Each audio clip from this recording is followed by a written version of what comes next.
oh, Garland's my fucking god. He's my Jesus. He's my earthling yet. He's like anti-vegan earthling yet. And we're back. Thank you so much for coming on this fine evening. Even though I know that I'm a heartless, merciless, meat-eating monster, I do appreciate when vegans come on this program and do their debates. I do enjoy it very much. You will get a fair debate here, regardless of where you stand.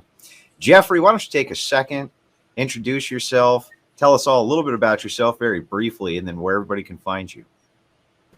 My name is Jeffrey Phillips. My YouTube is YouTube at Jeffrey Phillips.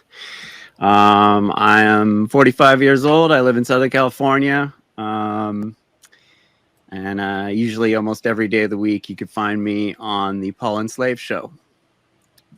Okay, awesome. Thank you for that. And then Mr. Farms. Let's just go with that name.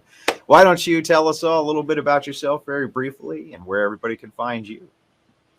Okay. My name is J.D. Garland. My channel is Garland Farms.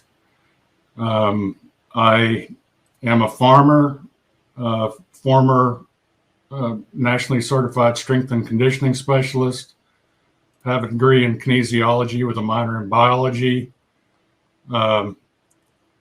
I raise regeneratively rotated grazing ruminants, goats, and cattle. And I'm here in Central Texas. All right. Appreciate that very much. By the way, for those of you who are just now getting into the debate and you're wondering what it's about, read the title. Read the title. Why can't you people read? Read the title, and then you'll know what the debate's about. Anyway, okay, so that's just talking to the audience a little bit. All right, cool down, okay? Even though they don't know how to fucking read, it's okay. All right, guys, we're going to launch right into our 7-minute opening statements. Now, Jeffrey, were you the challenger or was Mr. Farms the challenger? I'm not quite sure because someone, there was several middle people between making it happen. It started, I was on the Paul and Slave Show, and someone on the show brought up the idea that the plant-based diet kills more animals than animal-based diet, and I challenged him to a debate, but he wasn't really willing to debate. And he said he's not a debater, and I was like, well, I'm not either. But then it went to it ended up a few days later. I was getting tagged on YouTube that me and Garland had a debate, and I didn't even hear about it, but it looked great. It looked cool, so I was down to do it. All right. Well, do you mind opening first? Sure. Yeah, I can open first. We'll let you open first, and then that'll allow you. This is Allie too. She's on YouTube also at Allie. Okay. Yeah, YouTube or at ALIFOOSH. Okay, but we're all bigoted, and women are only props on the Crucible. I need you to understand that's very important. I'm joking. I already see you're offended. I'm taking a break from the kitchen for this day. No. Yes. Yes. No. And obviously you have the husband's permission, right? So it's all good. Right? Anyway, you got the first 7-minute opening. Go ahead. All right. The structure of the food production industry today is a result of many factors. The plant agriculture and animal agriculture industries have become intertwined as a result of increased efficiency for greater profits. And as a result, the government's subsidies dictating production. Today, we're going to explore that while the mass food production industry as a whole currently causes environmental harm to varying degrees, the animal product industry is the leader in harm done to the environment. The degree of this harm can be measured by examining the levels of air, water, and land pollution emitted by the production of meat and dairy compared to plant foods. Globally, animal foods are the leading polluters of ecosystems via runoff of excess nutrients into the surrounding environment and waterways. Measured in grams of phosphate equivalents per calorie and per kilogram, animal foods exceed the majority of plant foods and far exceed all staple plant foods in their eutrophying emissions. In the United States, farm animals are the greatest contributor of gaseous ammonia emissions. 80% of the 15,900 annual human deaths directly resulting from food-related air pollution are attributed to animal-based foods. Looking at soy, only 20% of its global use is directly for human food. Over 30% is fed to chickens and other poultry, 20% to pigs, 6% for aquaculture, and 2% for beef and dairy production. Looking at corn production in the U.S., the majority is fed to animals. For corn-fed animals, the efficiency of converting grain to meat and dairy calories ranges from 3 to 40%. So at best, that's a 60% loss in calories to the animal's excretions, basically. All while animal products make up 27% of total calories consumed by Americans. Looking at crop deaths from plant agriculture, it's estimated that there are 7.3 billion animal deaths per year, which include mouse deaths, birds killed by pesticides, fish killed by fertilizer runoff, and lizards and amphibians killed by eating pesticide-contaminated insects. This compared to the 9.5 billion land animals directly killed for food in the U.S. each year. When you add marine animals, that number becomes 55 billion animals directly killed for human consumption versus the 7.3 billion animal number for the casualties from plant agriculture. And with that, I yield. Okay. Appreciate the opening statement. Felt like a teacher where you're like, okay, now who wants to read the next paragraph? All right. All right. Mr. Farms, you're up. You have 7 minutes on the clock. Go ahead. Okay.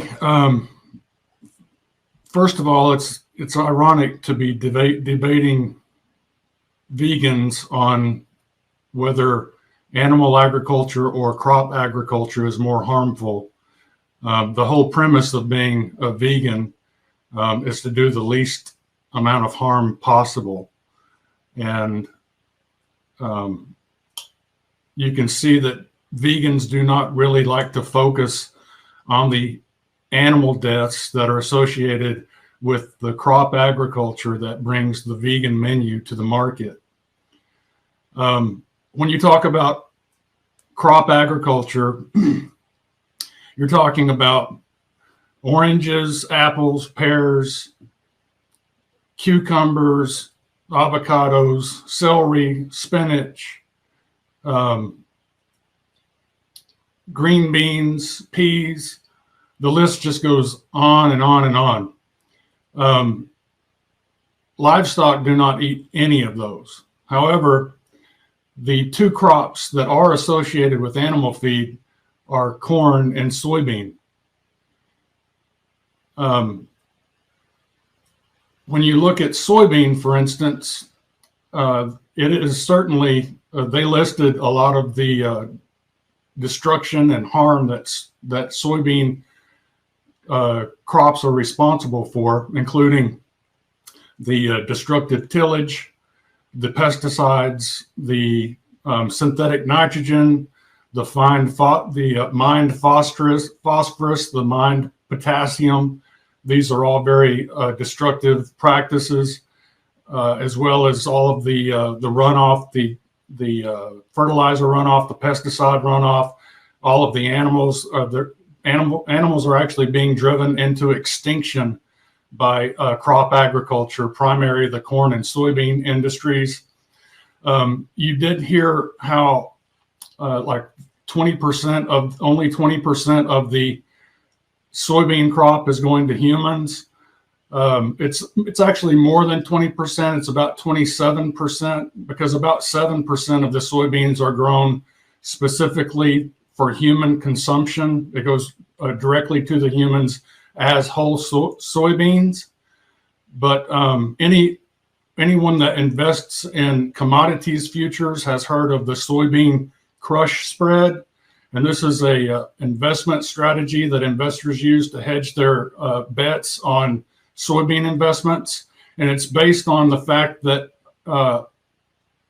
every year, about 90% of the world's soybeans are processed.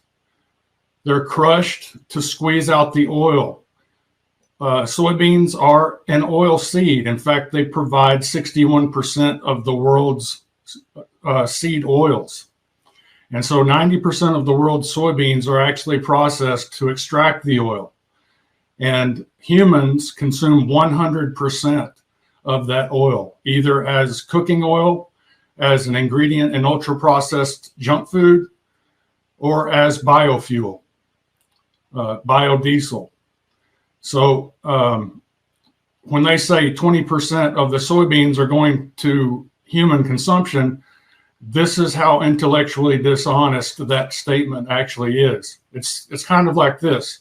When you peel a pecan and you remove the meat of the pecan and put it on one side and you put the shell on the other and you weigh the two, the shell is going to weigh about 60% of the total pecan, and the pecan nut meat is going to weigh about 40% of the total pecan. Now, if you feed that nut meat to people and you grind up the shell of the pecan and feed it to animals, then you turn around and claim that 60 or 40, only 40% of the pecans are going to feed humans. Do you see how that's not actually honest? You're not actually feeding 40% of the pecans to the humans because you've processed the pecan. You've removed the shell, the part that's inedible to humans, and you've set aside the part that is an asset for human consumption. And so if you're processing 100% of the pecans to remove the shell and you're only eating the meat, then you can't blame the animals that you're feeding the shell to for your pecan crop. Now, a similar situation is happening with corn. Although with corn, a greater percentage of the corn is actually grown for the livestock. About 36% every year of the world's corn is grown to feed livestock, 36%. The other 74% is going to the production of corn on the cob, corn in the can, the production of high fructose corn syrup, the production of ethanol, the production of alcoholic beverages. And these processes that produce ethanol, high fructose corn syrup, alcoholic beverages, they create industrial waste. And it's called spent grains, also known as distiller's grains. This is the leftover fibrous waste after some product has been created solely for human consumption, because humans consume alcoholic beverages, they consume biodiesel and ethanol, they consume high fructose corn syrup, and they consume soybean oil. And so 86%, according to the UN's FAO, 86% of all livestock feed is actually inedible industrial waste left over from processing, that is processing the corn and the soybean, creating some product that's destined solely for human consumption, and then the leftover garbage, rather than being piled up and burned, is being fed to animals. Myself, I'm a regenerative rotational grazing grazier. So I don't actually feed my animals these feeds. I have a pasture that I keep stockpiled for the winter, and I piece that out to my animals during the winter, and I can get them all the way through the winter grazing that stockpiled grass. I don't require any of that feed. However, like I just explained clearly, most of the feed, 86% of the feed, has not actually been grown specifically for livestock. It's actually been grown to be processed so that products can be extracted from it and consumed specifically and solely by human beings. And with that, I'll yield. Whew. That was right at the 10-second marker. Good job. Don't always get right to the edge of the line like that. So before we get into allowing you guys to go at it on this, there's a couple of things I need you to know. I'll only interject if I need to keep the conversation on track, or if there's too much interruption, something like this, I'll bring it back where it needs to go. Expect both parties to adhere to the moderator. It's important that you do so, or else we can't even have a productive conversation. Next, to all of those people out in chat land right now, make sure that you do all the algorithm stuff for everybody who's just joining. There'll be several hundred people who'll be joining as this broadcast goes. But if you put those thumbs up, that really helps kind of bump it up in the algorithm. Also consider buying those great Crucible memberships so that you can throw shit at people from the chat, because it's just a lot of fun to do. And with that, we're going to open up the floor. Go ahead, guys. Whichever one of you wants to start. It's an open floor. Go ahead, Allie. So I wanted to dive into the what you mentioned about the byproduct use. If I understand correctly, the byproduct use from soy. Is that what you were referring to? Yes, whenever, again, 90% of the soybeans, 90% of the world's soybeans are processed to extract the oil. That oil, that soybean oil, represents 61% of the world's seed oil. So that is 100% consumed by human beings. What's left over is called soybean cake and soybean meal, and there's different grades of it depending on the processing. If it's only been crushed, it can further be processed into part of it can be separated for human consumption. If it's been processed by soaking it in hexane, which is basically gasoline, then that byproduct will go to livestock. So that was, you said it was, I'm sorry, that was, you said 90% of global soy use was for soybean oil? 90%. It can vary. It depends on what year you look. Sometimes it's 85, sometimes it's 90%, sometimes it's over 90%. Let me finish, please. Over 90% of the, I'm saying every year about 90% of the world's soybeans are processed to extract the oil. That's why they have in investing in commodities,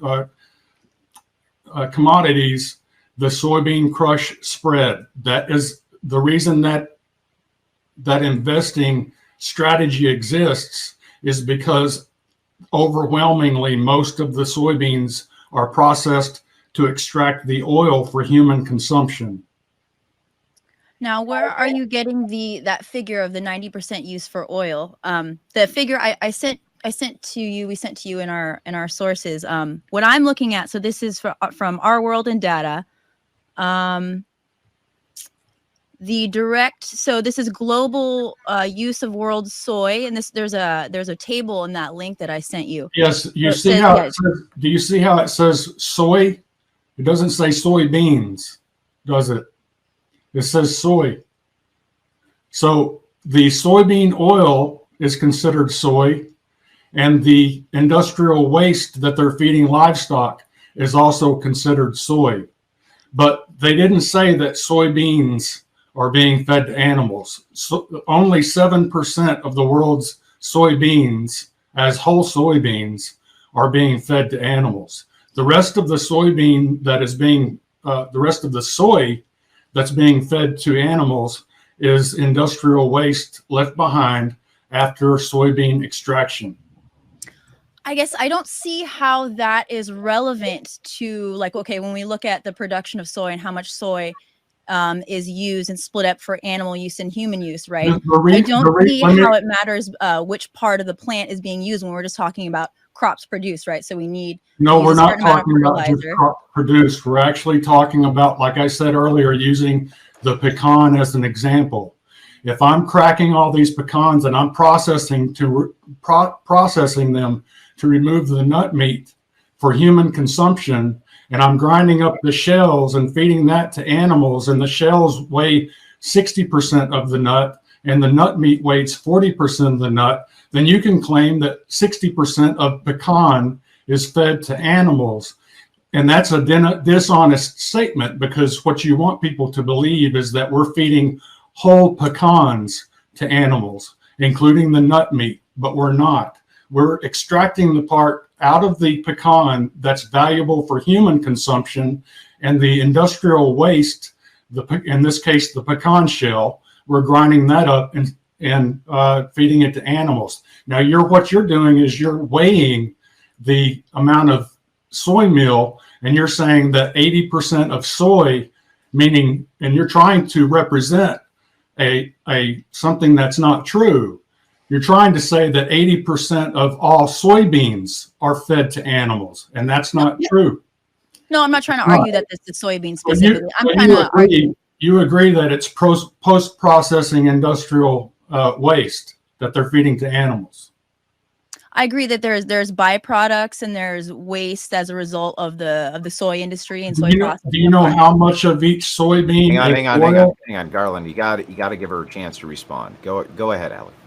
Okay, I guess what I'm trying to get at here is the fact that part of this animal feed is used up by byproducts of, let's say, the soy industry. I don't see it as invalidating its impact on the environment, measuring its impact on the environment for animal use. So it doesn't matter if it's the bean, the rest of the plant that's being used. I mean, looking at these numbers here, again, you say the world soy. Again, I'm not talking specifically about soybeans, but still, we're just looking at the crops, right? So the amount of fertilizer goes into growing these crops. If let's say the soy industry wasn't present, these animals would have to then eat something else, right? Some other animal product or maybe some other byproduct. You know, the industry's become more efficient in that we're using these byproducts to feed animals, but I just don't see, my point isn't that I'm not arguing about the beans specifically being eaten by the animals. I'm arguing that, yeah, that you can't, like I said, invalidate the impact on the environment for animal use by them eating this byproduct, if that makes sense. Well, what first came along was the soybean oil. The oil was the first thing that was being extracted. Back in the 50s, up until the 50s, they were taking the leftover industrial waste, piling it up and burning it.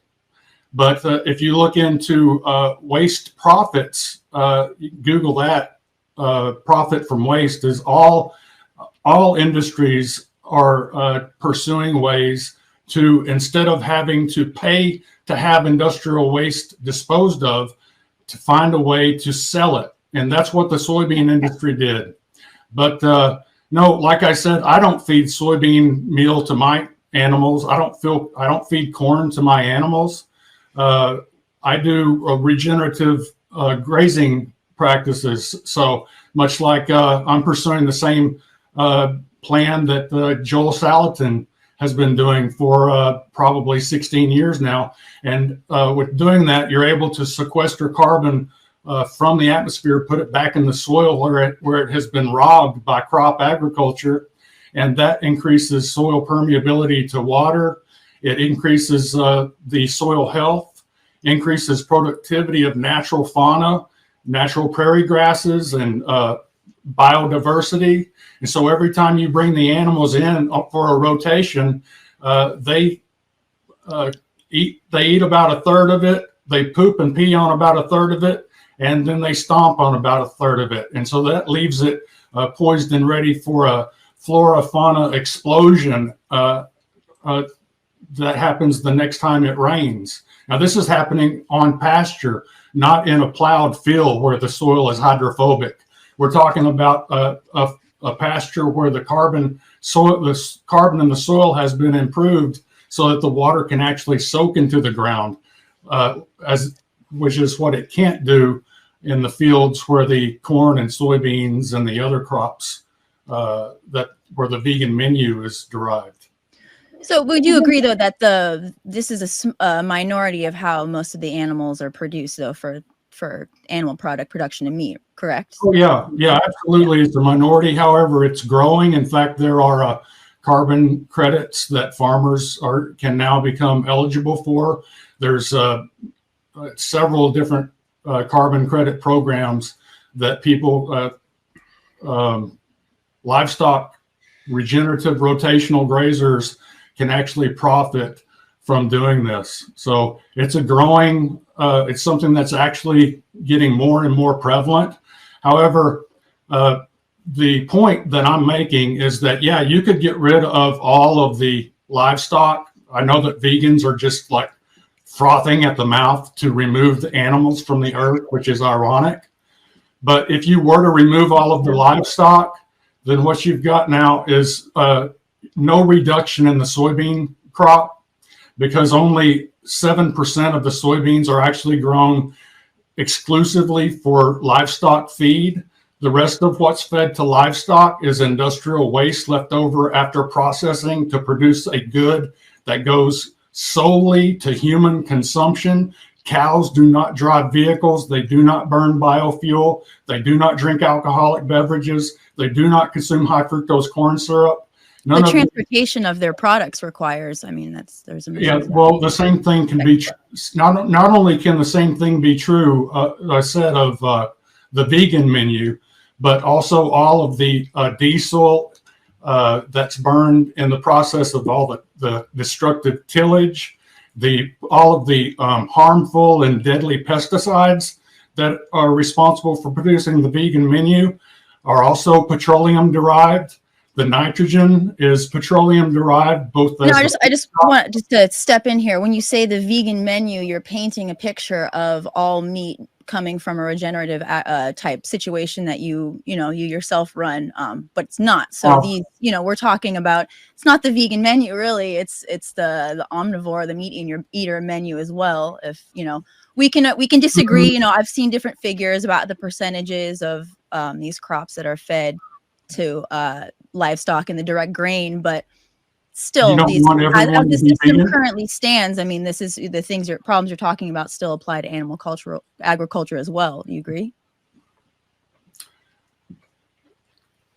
If I snapped my fingers right now and all livestock on this earth disappeared, how much of the soybean crop, how much of the world's, how much percentage wise would that decrease the world's soybean production? Are you saying the market effects, if we snapped our fingers, removed all the livestock, what it would do to the soybean production?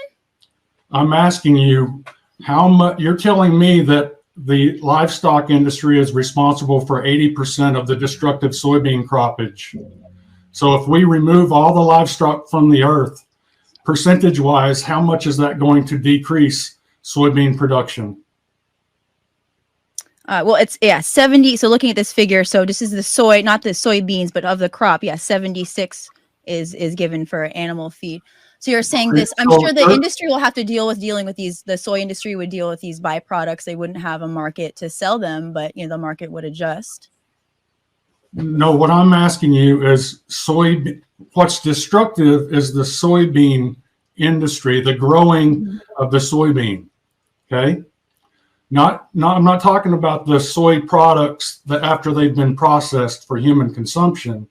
I'm talking about the soybean industry. The soybean industry is causing deforestation. It's causing oceanic dead zones. It's causing 3 times as much. What was the pollutant that you guys brought up earlier? It was the ammonia. The synthetic nitrogen for crop agriculture releases 3 times more ammonia than livestock does. 3 times more. So soybean agriculture produces soybeans. So when we talk about the soybean industry and you want to remove the soybeans from that picture, that's not an intellectually honest way to approach this subject. We have to bring the soybean into the picture because that's what destructive soybean agriculture is producing, is soybeans.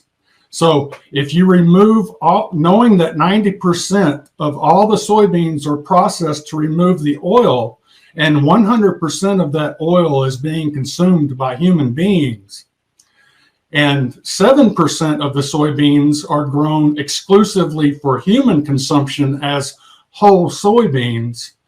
If you get rid of all livestock today, percentage-wise, how much will you reduce the destructive soybean production? It's hard to say because I mean, like we were talking about this byproduct, the use of byproducts for animal feed is an industry in itself and has, that it fetches a profit. So I couldn't give you a number off the top of my head, but I just don't agree that, I guess the part about sorry? If we get rid of livestock, because that's the question, how are they going to be making a profit off of livestock feed? Well, they wouldn't any longer, and I think that would affect. I would think that would affect the production of soybean. I think it would affect the subsidies on soybeans. Okay, so and then also it's important to point out that I'm just as a vegan, I'm not advocating for all of the livestock to be removed from the earth, so to speak. And as well as I don't discount, or I'm not saying that there's not possibility for regenerative activities for animals. I just think that it's a slippery slope once we start integrating these animals into the food system and as animal foods, and we're right back to mass exploitation, factory farming, which I think we both agree that factory farming is detrimental to environments, go across the board. We had a conversation about that before. I feel like we had a kind of common ground on that. But yeah, I don't, just to kind of be clear here, I know you're bringing up a hypothetical scenario, but I guess like you say all vegans, I don't think that's correct, because me as a vegan, I'm not advocating for, removing all livestock, as I don't think. Well, I don't want to get sidetracked on that subject. I know that most vegans want animal agriculture to be abolished. Are you saying that you don't want animal agriculture to be abolished? I'm saying I think there is how do I put this? There's more studies that need to be done, but there's a space, for having animals, ruminant animals regenerating, like you use the method of rotating them around. I see that as a separation from, including them into the food industry. If that answers your question. So you're saying that animals should be exploited to rebuild the soil? No, not at all. Okay, I'm saying there's a space. I'm saying that I'm not definitively saying that there's no role for animals in a vegan world, so to speak. Well, I don't understand that, because most vegans are for abolishing animal agriculture. So I'm not sure exactly what you're saying. Animal agriculture being specifically raising animals for meat and their products. For what? For meat and and animals' other products and secretions. Okay, but what we're talking about is the damage done by crop agriculture. Okay, correct. And so we have to get back to what crop agriculture produces, and in this case, it's not soy, but soybeans. And if 90% of the world's soybeans are crushed and the oil is extracted from them, and 100% of that oil is being consumed by humans, then my question still stands. If you abolish animal agriculture, okay, which is what you're saying, if you abolish animal agriculture, then how much is that going to decrease the destructive soybean farming practice, the soybean crops? How much will the soybean crops decrease in a vegan world? Well, there would just be a higher percentage of the soybean crop used for humans. Based on what? The lack of meat. So as a protein replacement, by removing meat, that's going to decrease soybean production? No. Okay. No, there is, are you saying there's no percentage of soybeans that are fed to animals? I just said that 7% of the world's soybeans, and this is, watch me be honest, this is how it's done. 7% of the world's soybeans are fed straight to animals. They come from the field as soybeans, and they're fed to the animals as soybeans, okay? Another 5 to 7% are grown specifically for humans. The other 90% is crushed, hexane extracted. The oil is extracted from the 90% of the soybeans, and 100% of that oil is consumed by humans. It's the biggest seed oil in the world. It's a huge, powerful industry that you can't go in and dictate to. And it represents 61% of the world's seed oils. So if 90%, If humans are consuming part of 90% of every soybean in the world, then by abolishing animal agriculture, how much are you going to decrease soybean croppage? Got it. Okay. So accepting the 90%, I would like to see the source on that and look into that. But I'm going to accept it. The 90% of the world's soybeans get extracted for oil. I see the hang up here. We're focusing on soy. So I think it would but if animal agriculture were to disappear, we would see the effects in other crops more so than others. So we would see more of an effect on the decrease in consumption of corn, let's say. Obviously, the whole market would be turned up on its end and everything would be changed from then on out. So for us to hypothetically answer this question would be, it would make us be, intellectually dishonest or whatever you were calling us earlier.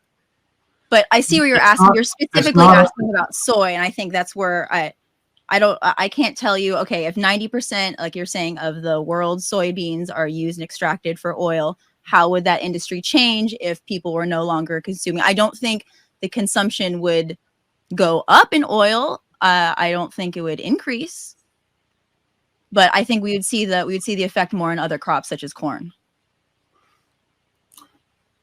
Okay, let's talk about corn. 36% of all corn is grown specifically to feed animals. Okay, that's no small amount. 36%. Do you hear what I'm admitting to? 36% of the world's corn is grown specifically for animals. The other 74%, do you know what it's grown for? High fructose corn syrup, I'm gonna guess. That's one, yeah. Who consumes high fructose corn syrup? Everyone. Human beings or animals? Yeah, humans. Okay, the other another large part of that is ethanol. A lot of that ethanol is being put in the gas, and that gas is driving fruits and vegetables around, and grains, and animals and livestock. But yes, right.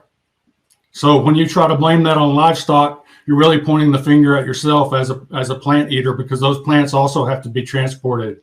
So that's a non-issue, right?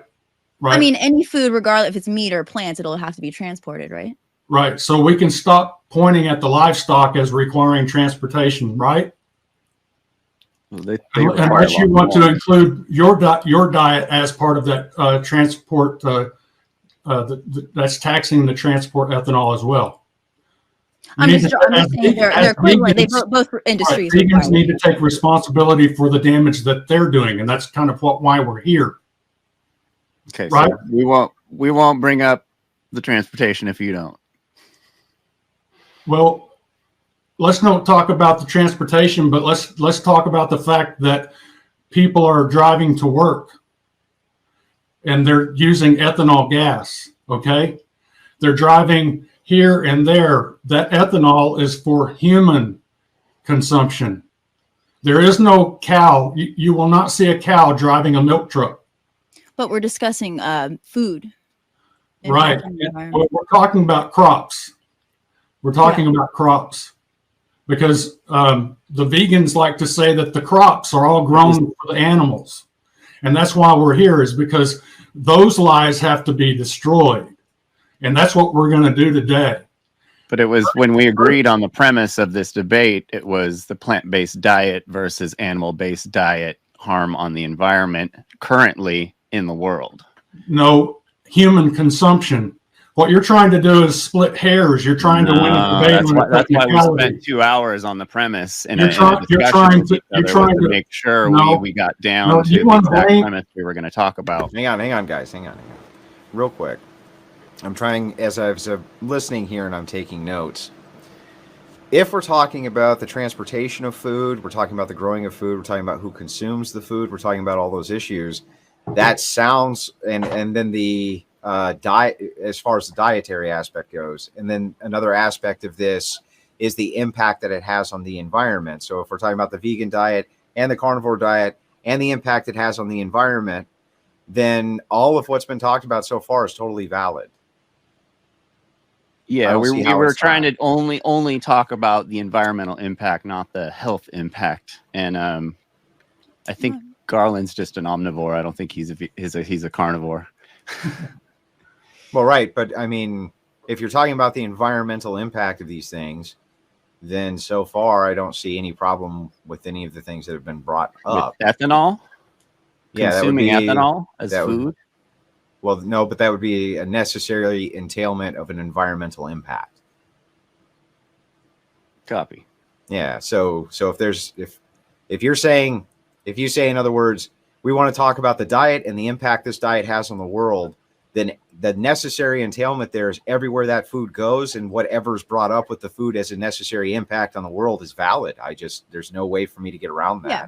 So It was specifically harm to the environment, but I guess No, I think we're good. ultimately that works. I was just bringing up the Garland. You were talking, I guess, the ethanol. You were discussing the transportation of plant foods, right? Is that why you're bringing that up? No, because what I said was that 36% of the world's corn is grown specifically to feed animals, but the other 64% is grown specifically to produce goods for human consumption. And so what I keep running into is that I point out how deadly and destructive crop agriculture is, not just corn and soybean, but apples, oranges, pears, bananas, avocados. It's all using neonicotinoid pesticides, petroleum, tillage, flooding, runoff, dead zones, and all of that is being blamed on livestock by the vegan community. And what I'm doing is I'm pointing out that 86% of the feed that's being given to livestock is industrial waste.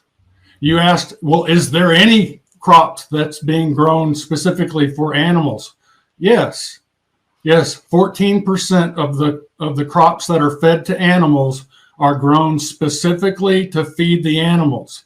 The other 86% is industrial waste left over from the soybean industry, extracting the oil, and the corn industry, ethanol, high fructose corn syrup, alcoholic beverages.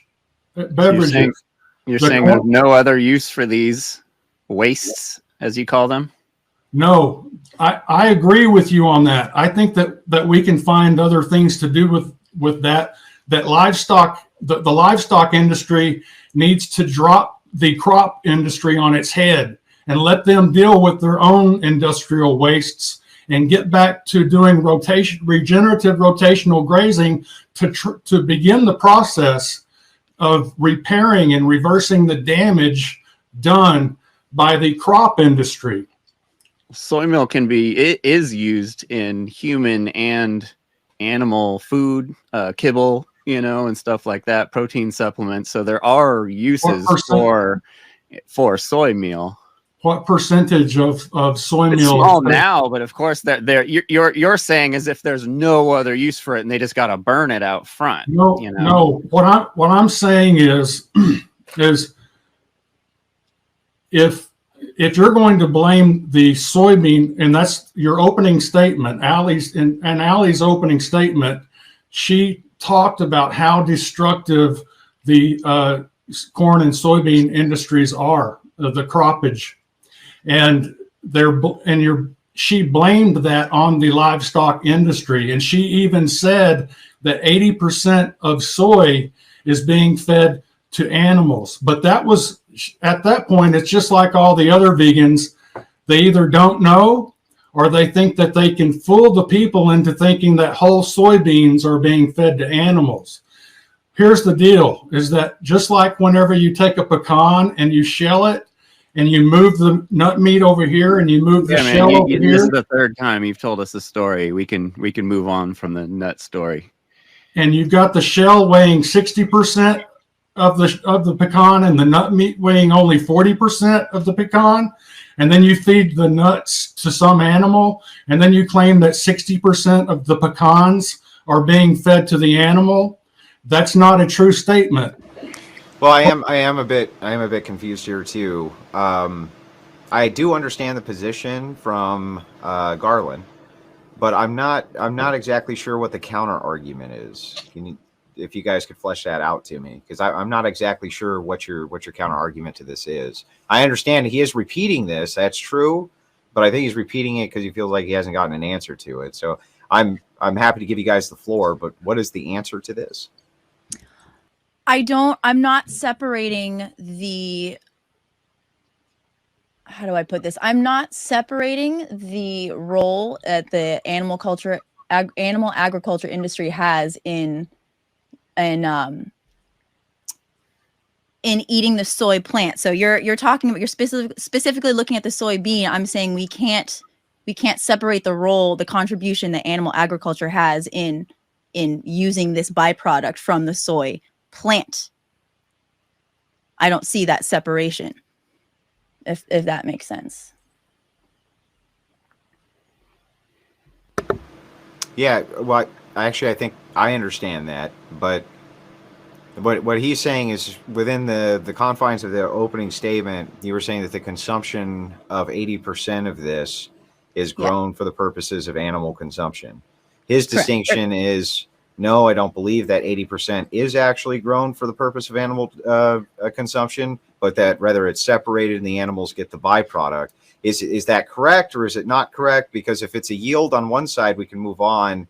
Otherwise, we're just going to be going over the same topic over and over and over again. So if there's no counter argument, there's usually a yield. He's discussing he's saying the only value in the plant is the bean, and I'm saying the whole plant has value.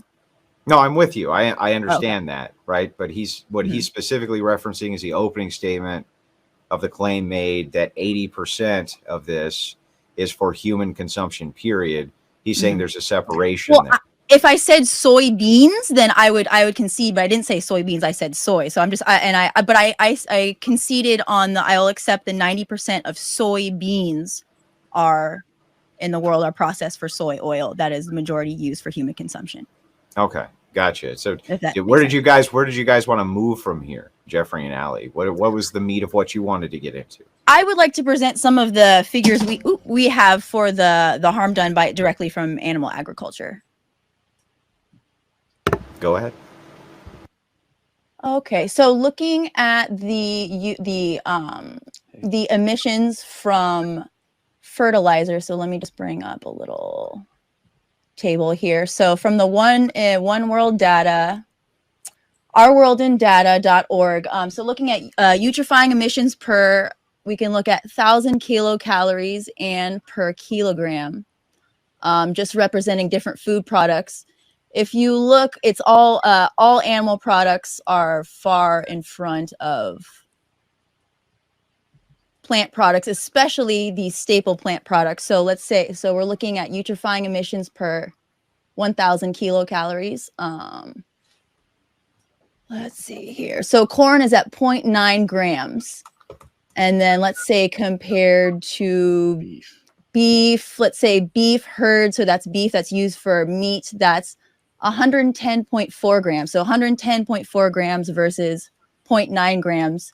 And that's utrifying emissions per 1,000 kilocalories. And then just to clarify, utrifying emissions represent runoff of nutrients measured in grams of phosphate equivalent. So this is phosphate pollution.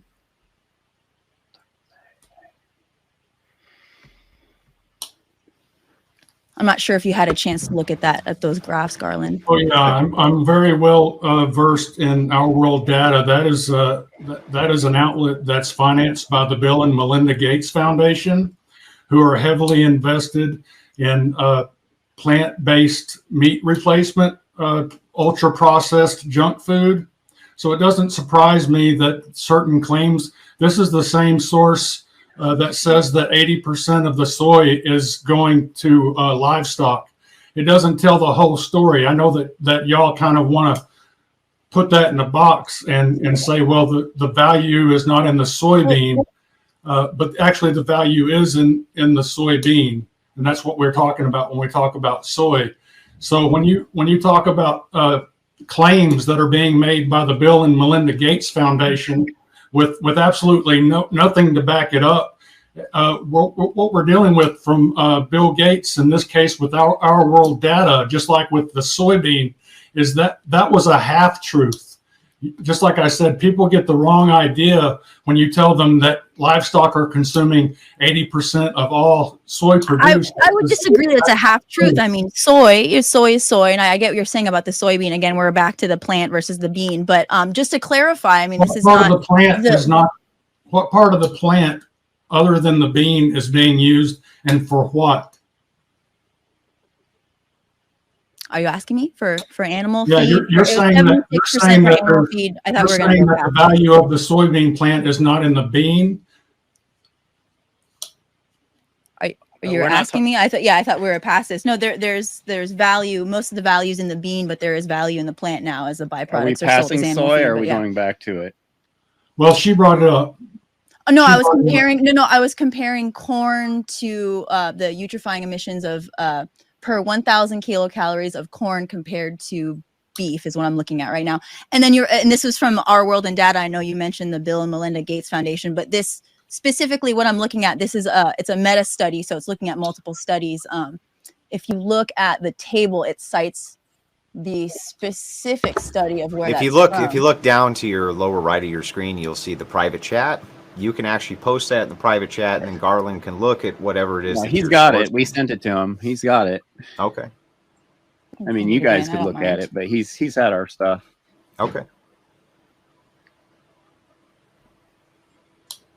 All right. Thank you. Appreciate that. So you don't agree with the data I presented? It's very much like that, like the way they were spinning the soybean. I don't want to bring the soybean up again, but that was a spin. The way that's presented by Our World Data is a spin to lead people with the idea that 80% of the soybeans are grown specifically to feed livestock. And that's the idea that Our World Data is trying to get across to people. And it's a half truth, and it's not true. It gives people the wrong idea. Same with this, is that what's being factored in there is the energy and resources that go into growing the 80% of the soybeans, for example.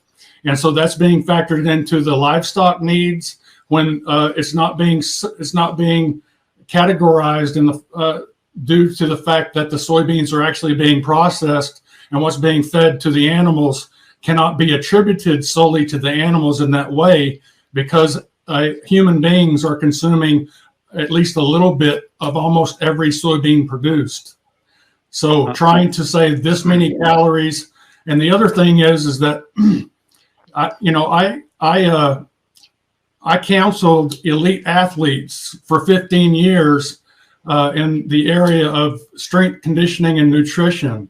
And the idea that human beings can subsist on just the generic calories is outrageous. I think it's harmful to even suggest to simplify things down to just a calorie, especially when we have vegan babies dying, vegan parents going to prison because they're starving their babies of the essential nutrients. Omnivorous babies dying as well. Lots of omnivorous babies dying.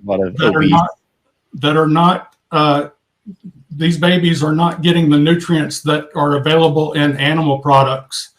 In animal products, you're going to find nutrients like B12 and K2, MK4, and neither one of those are you going to get in plants. And so this whole idea that you can say, well, it takes this much energy to produce this many calories, that's intellectually dishonest, because you're not talking about proper human nutrition. And then you're not factoring in the resources that go into the industrial manufacturing of all these synthetic vitamins that you would require from some corporation that you're going to have to trust to send you a plastic bottle via ethanol every time you turn around.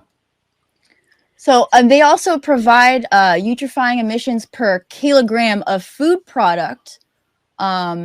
That one puts beef even worse.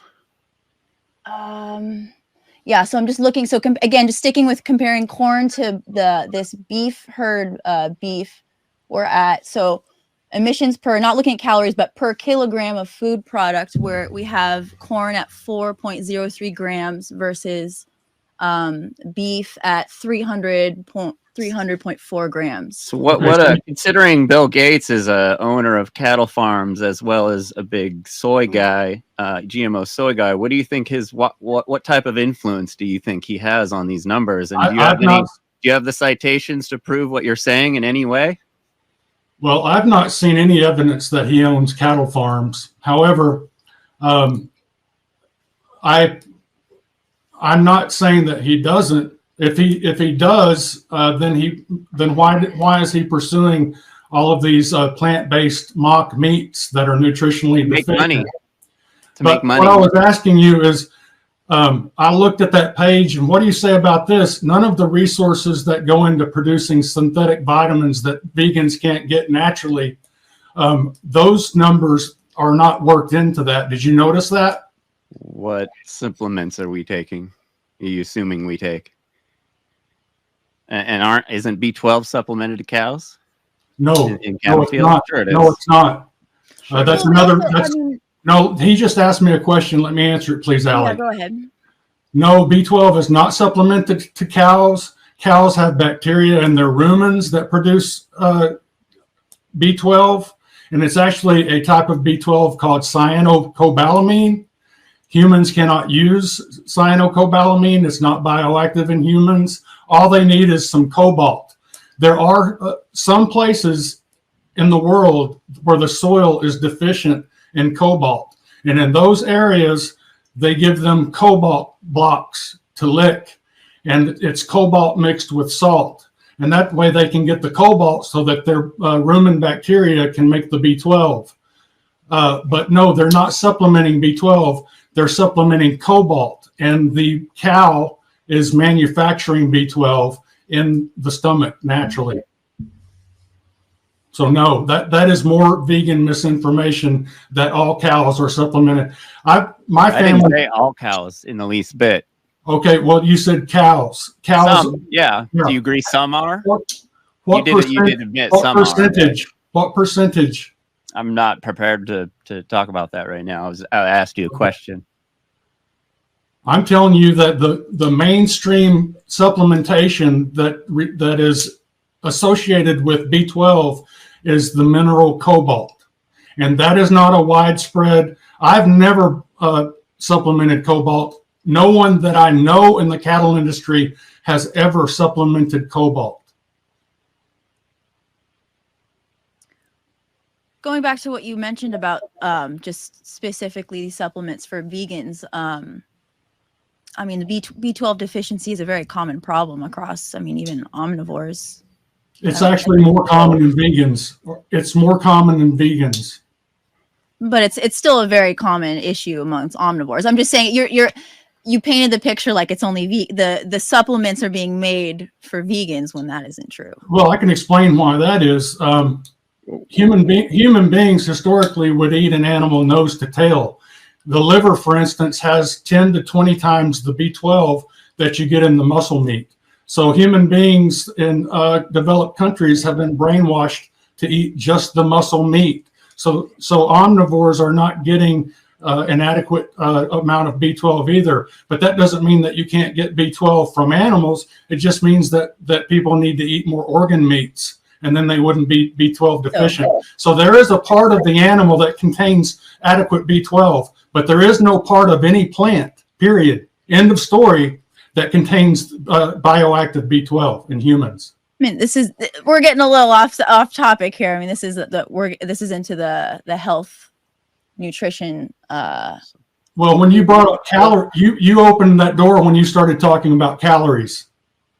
Humans can't exist on calories alone, nor foodstuffs. What did you say? The alternative to that was food product. I use the example to measure the amount of putrefying emissions. It's just as a measure of a figure to measure per. When you talk about food product, you have to have the end result has to be human nutrition, human sustenance.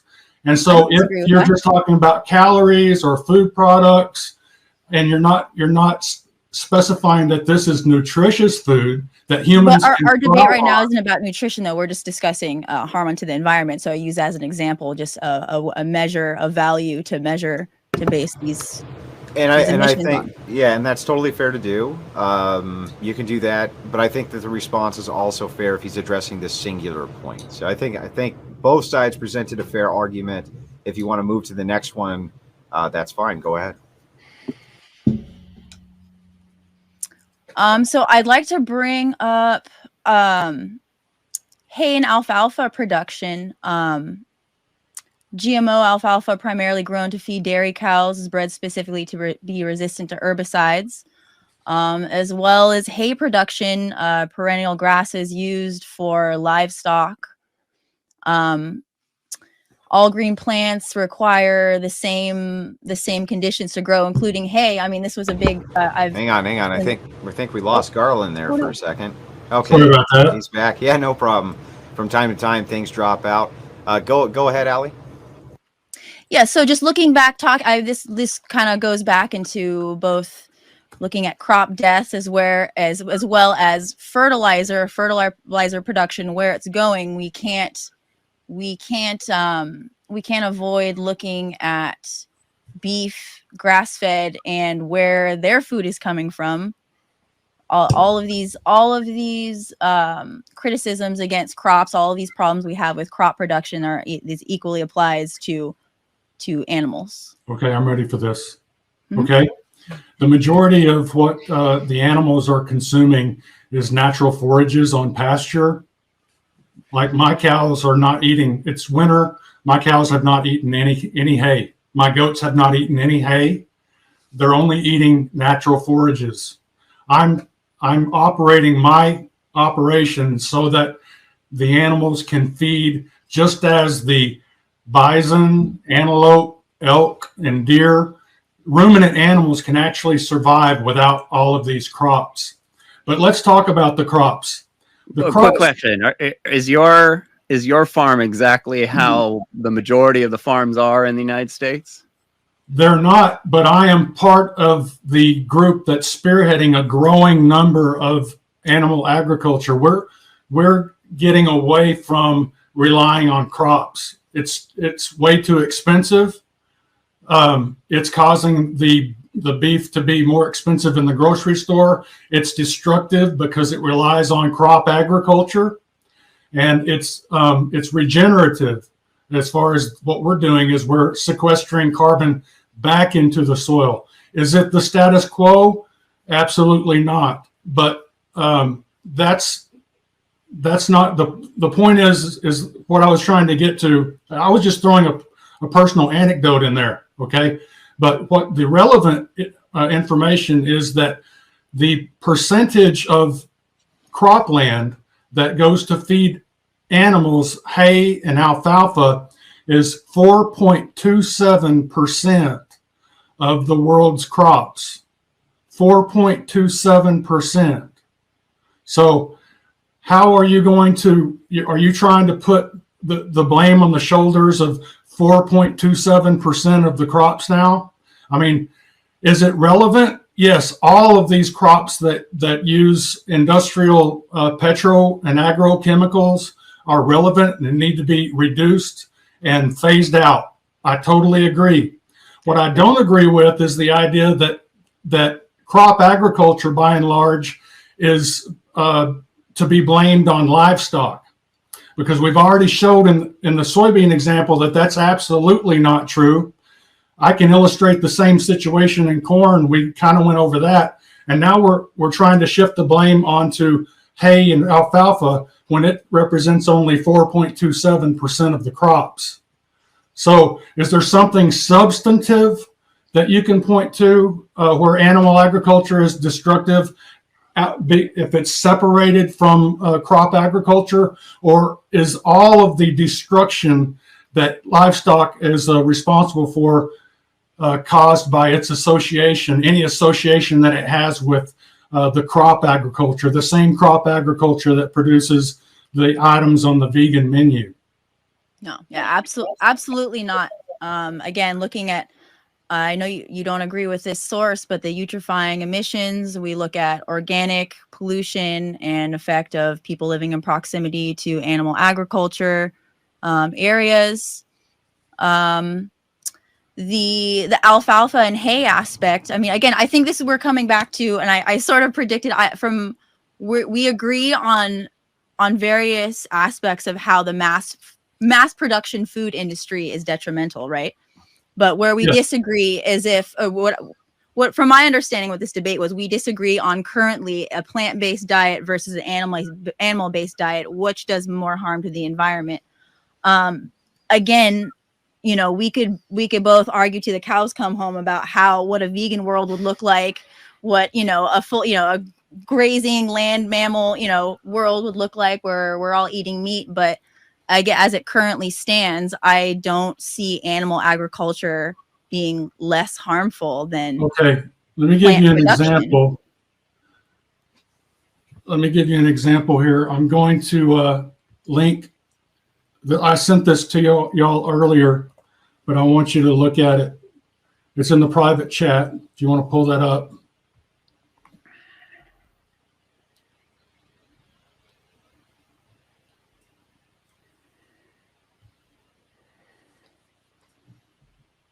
And again, these are all going down into the chat as well, so that they have access to the information that you guys have. Okay. So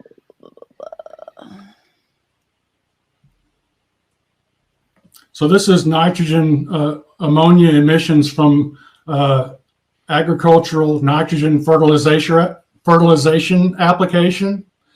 Again, the hay represents 4.27% of the crops, and humans are consuming the vast majority of all of the other crops that are receiving synthetic nitrogen fertilization.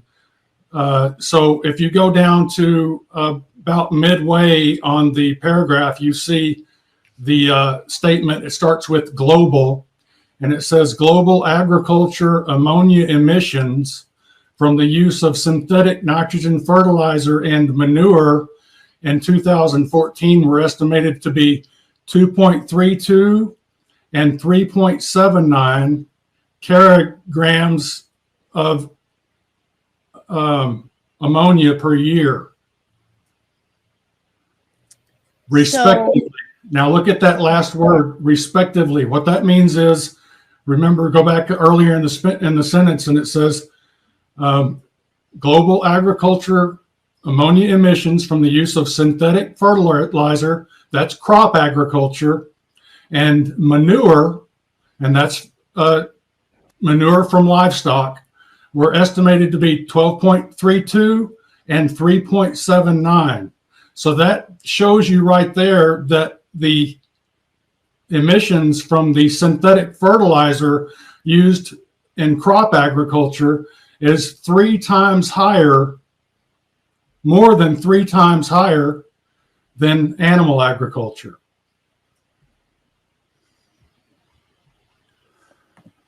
Gotcha. So I'm looking at, agriculture, I think I sent you this link. So looking at the total U.S. greenhouse gas emissions, so this is from 2020. I'm looking at this pie chart. EPA.gov. Let me put this link in the chat.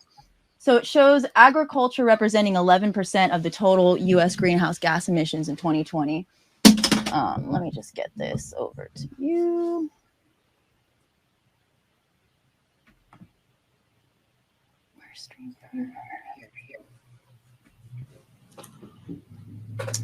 So basically, looking at the emissions from agriculture, let's see.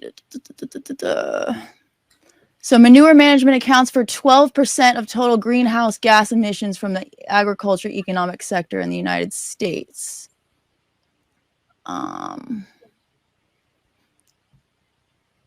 So, sorry, I just lost the StreamYard. Where am I?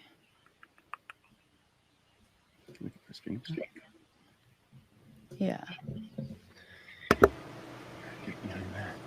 And while she looks that up, I just wanted to let everybody know we hit the goal right already. People are very much enjoying this debate, so we appreciate it very much. And If you do get that study, please put it in the private chat. There That it way- is. I got it. Okay. Okay, great. That way I can get it down to the chat. They actually like to look at that stuff, believe it or not. Yeah. So, all right, thank you. So I'm going to open it up here on this window so I can look at it. There we go. Yeah, so if you go into the agriculture section of that pie chart right there.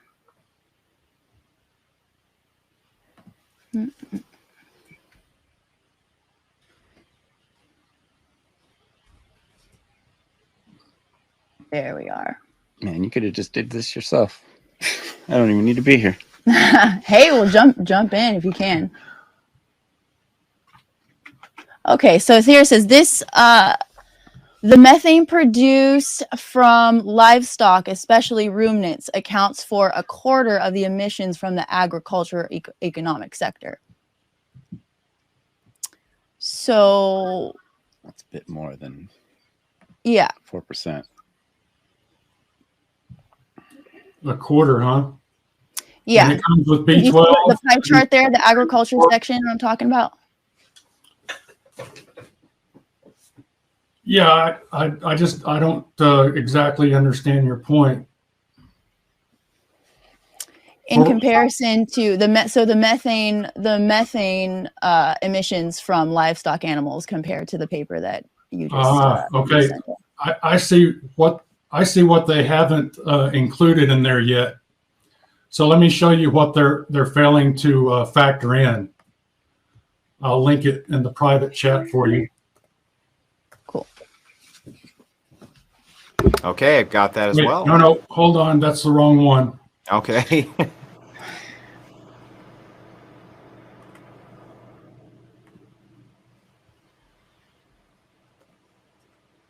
All right.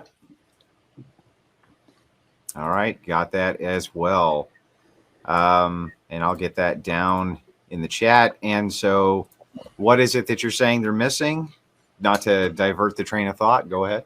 Yeah, what they're not factoring in on those numbers that she just referred to is this this information here has not been factored in. I've looked at that paper and it does not factor this in. It turns out that the fertilizer plants haven't quite been honest with us. That it was Cornell University tested the actual emissions coming off of the methane emissions coming off of these fertilizer plants relied upon by the crop agriculture that they're defending. And you'll see that there in the text, the researchers discovered that methane emissions from ammonia fertilizer plants were 100 times higher than the fertilizer industry self-reported estimate. So the fertilizer industry underreported their own methane emission by 100 times. Now, if you move on down the page, you see a quote from one of the actual researchers. And he says, let me see how the, yeah, hold on. Yeah, that second paragraph says, we took one small industry that most people have never heard of, and we found that its methane emissions were 3 times higher than the EPA assumed was emitted by all industrial production in the United States. 3 times higher than all industrial production in the United States. Now, without this methane emitting nitrogen fertilizer, you've got no crop agriculture. The crop agriculture, including the crops that the vegan menu relies upon, relies on this methane. The omnivore menu. These numbers have not been worked in. I have looked and they're not in there. So they're omitting.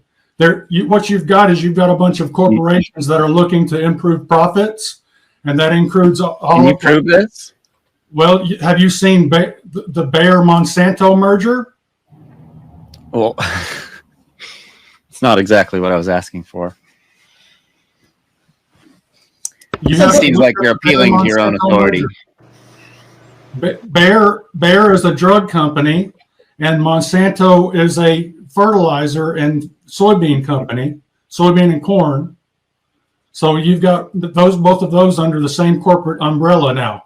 Are you saying that this corporation is not doing everything it can to make profits? Sure it is. Okay. Well, how else are you going to explain that when they report these methane emissions from cattle, that they omit important information like the fact that the synthetic nitrogen production relied upon by crop agriculture, the same crop agriculture that the vegan menu relies upon? Why aren't they working those numbers into their algorithm? Is it because if they did, that the demonization of livestock would come to a screeching halt? I say yes, it would. I would. And you know I mean, what? The audience can look at that science that I just put out there, and they can make up their own mind on whether or not to believe the vegan propaganda that livestock is responsible for all of this destruction, when we know for a fact that it's the fertilizers and the crop agriculture, the same crop agriculture that vegan would be nowhere without. and animal agriculture You sound like you're- is tied right up in that plant agriculture and those crops. As we both agree, the mass food production system right now is flawed and is harmful. You cannot separate from the animal agriculture aspect from the crop production. You're arguing as a carnivore dieter who's saying not. No, to I'm eat not a vegetables. carnivore. I'm Yeah, not a carnivore that's what dieter. you're arguing, though. You guys You're are arguing that you have that anyone who eats the vegetable has blood on their hands, and that it has nothing to do with the crops or the cattle. No, we're not. As No, if you aren't people someone who eat. who also eats vegetables. No, people who eat meat are not running around wearing a tutu, virtue signaling about how Appealing morally. to it. We're not the ones virtue signaling. Not an The argument. vegans are the ones, and the vegans are the ones that are demonizing livestock agriculture. So that's the Appealing point. to Is that ridicule is not an argument. everything that the vegans and the corporate overlords that are pushing veganism, everything that they're saying livestock is responsible for, it's crop agriculture that's doing it. Every single one, every single thing is actually to blame on crop agriculture. It sounds like you're demonizing crop agriculture like vegans demonize animal agriculture. You did that in your opening statement. You explained how crop agriculture is causing oceanic dead zones, etc. But you took that and you blamed it on livestock. And I've explained very clearly that what we're feeding livestock is industrial waste byproducts. Well, I guess where we disagree is that you're not accepting the source for the eutrophying emissions, but maybe we can have another debate where you bring, something or rebuttal to that. If you don't mind, can we go back to when we were discussing the greenhouse gas emissions? I found the bit of information I was looking for. So that the link that I sent, so it says here, so it talked about the methane production from livestock represents over a quarter of the emissions from that agricultural economic sector, that 11% out of the whole pie chart. The other, so it was 12%. Another 12% is is manure management. So it's the manure, the feces from those animals. So if you take about a quarter plus 12%, that's about half of that agriculture economic sector. That greenhouse gas emission is attributed then to animal agriculture. So from what I'm seeing on this pie chart, it seems it's about even as far as the emissions there of greenhouse gas emissions from what I can see. And again, that's in that link I sent there if you want to check. No, I'm well schooled on this. Listen, in countries like in the Netherlands right now, where they're putting caps on nitrogen fertilizer, they're putting caps that are so stringent that it's threatening famine. And so what the crop farmers are having to do is finally turn to the livestock farmers and say, we want to buy your manure. We want to buy your manure so that we can fertilize our fields. We're going to now rely on livestock agriculture to produce crops. Now, the reason why you've got these emissions that you talk about is because crop agriculture has shunned the livestock producer and the wastes that they're producing.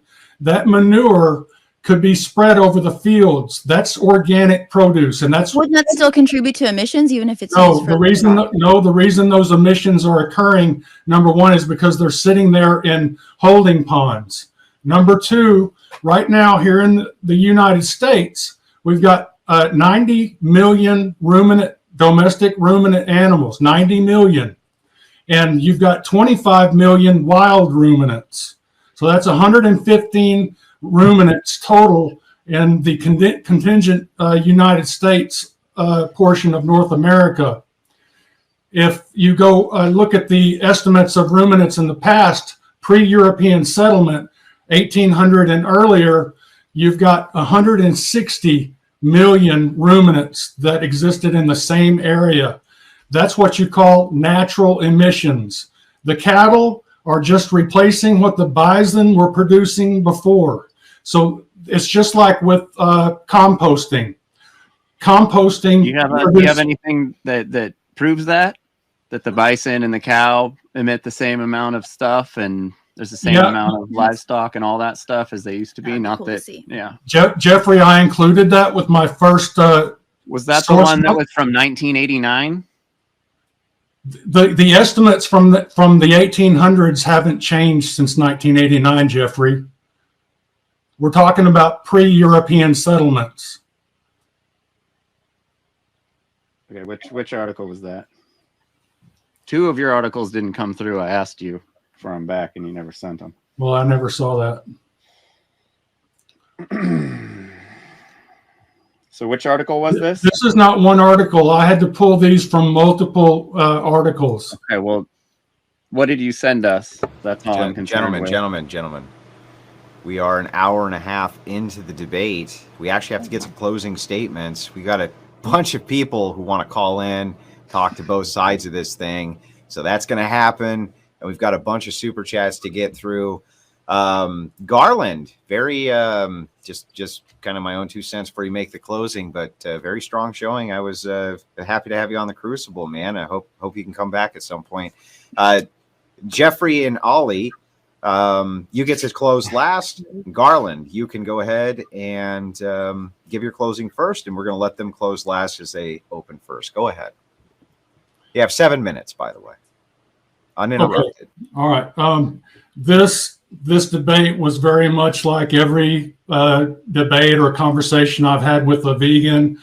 It starts out with them trying to demonize livestock agriculture. They actually do that by describing how deadly and destructive crop agriculture is.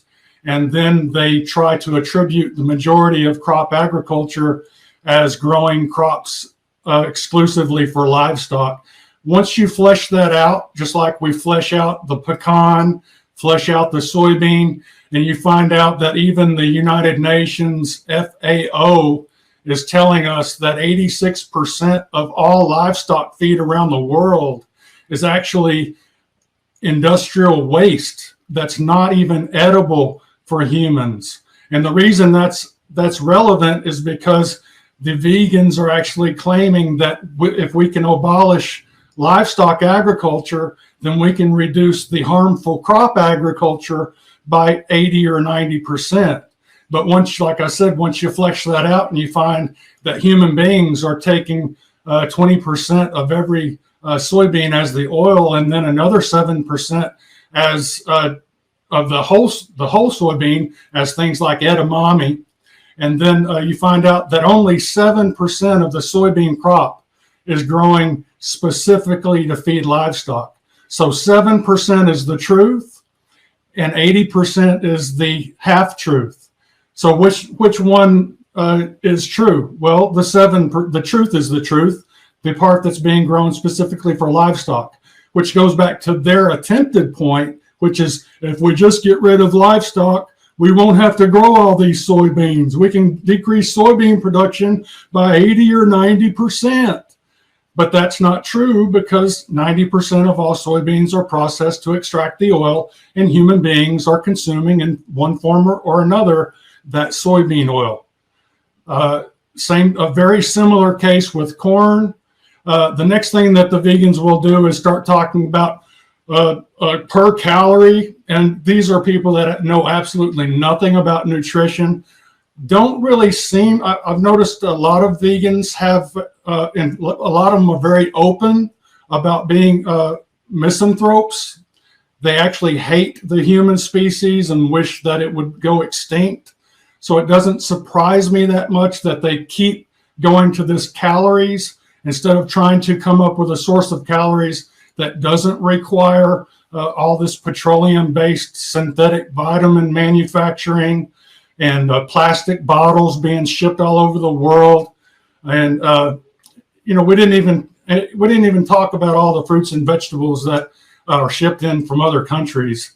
You know, if you were to just eat locally, how many fruits and vegetables would you be consuming?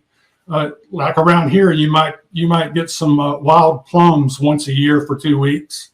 But and that's the case with most geographical regions, is that if they don't if they don't burn a bunch of diesel to ship those bananas in, ship those grapes in, ship those kiwis in, you know, those papayas and those mangoes, and keep shipping them in, burn that diesel like there's no tomorrow. And diesel is a finite resource. What's going to happen when the diesel runs out? Well, I think what they're planning is for the human population to be reduced so much that we won't have to worry about that. That's what I think.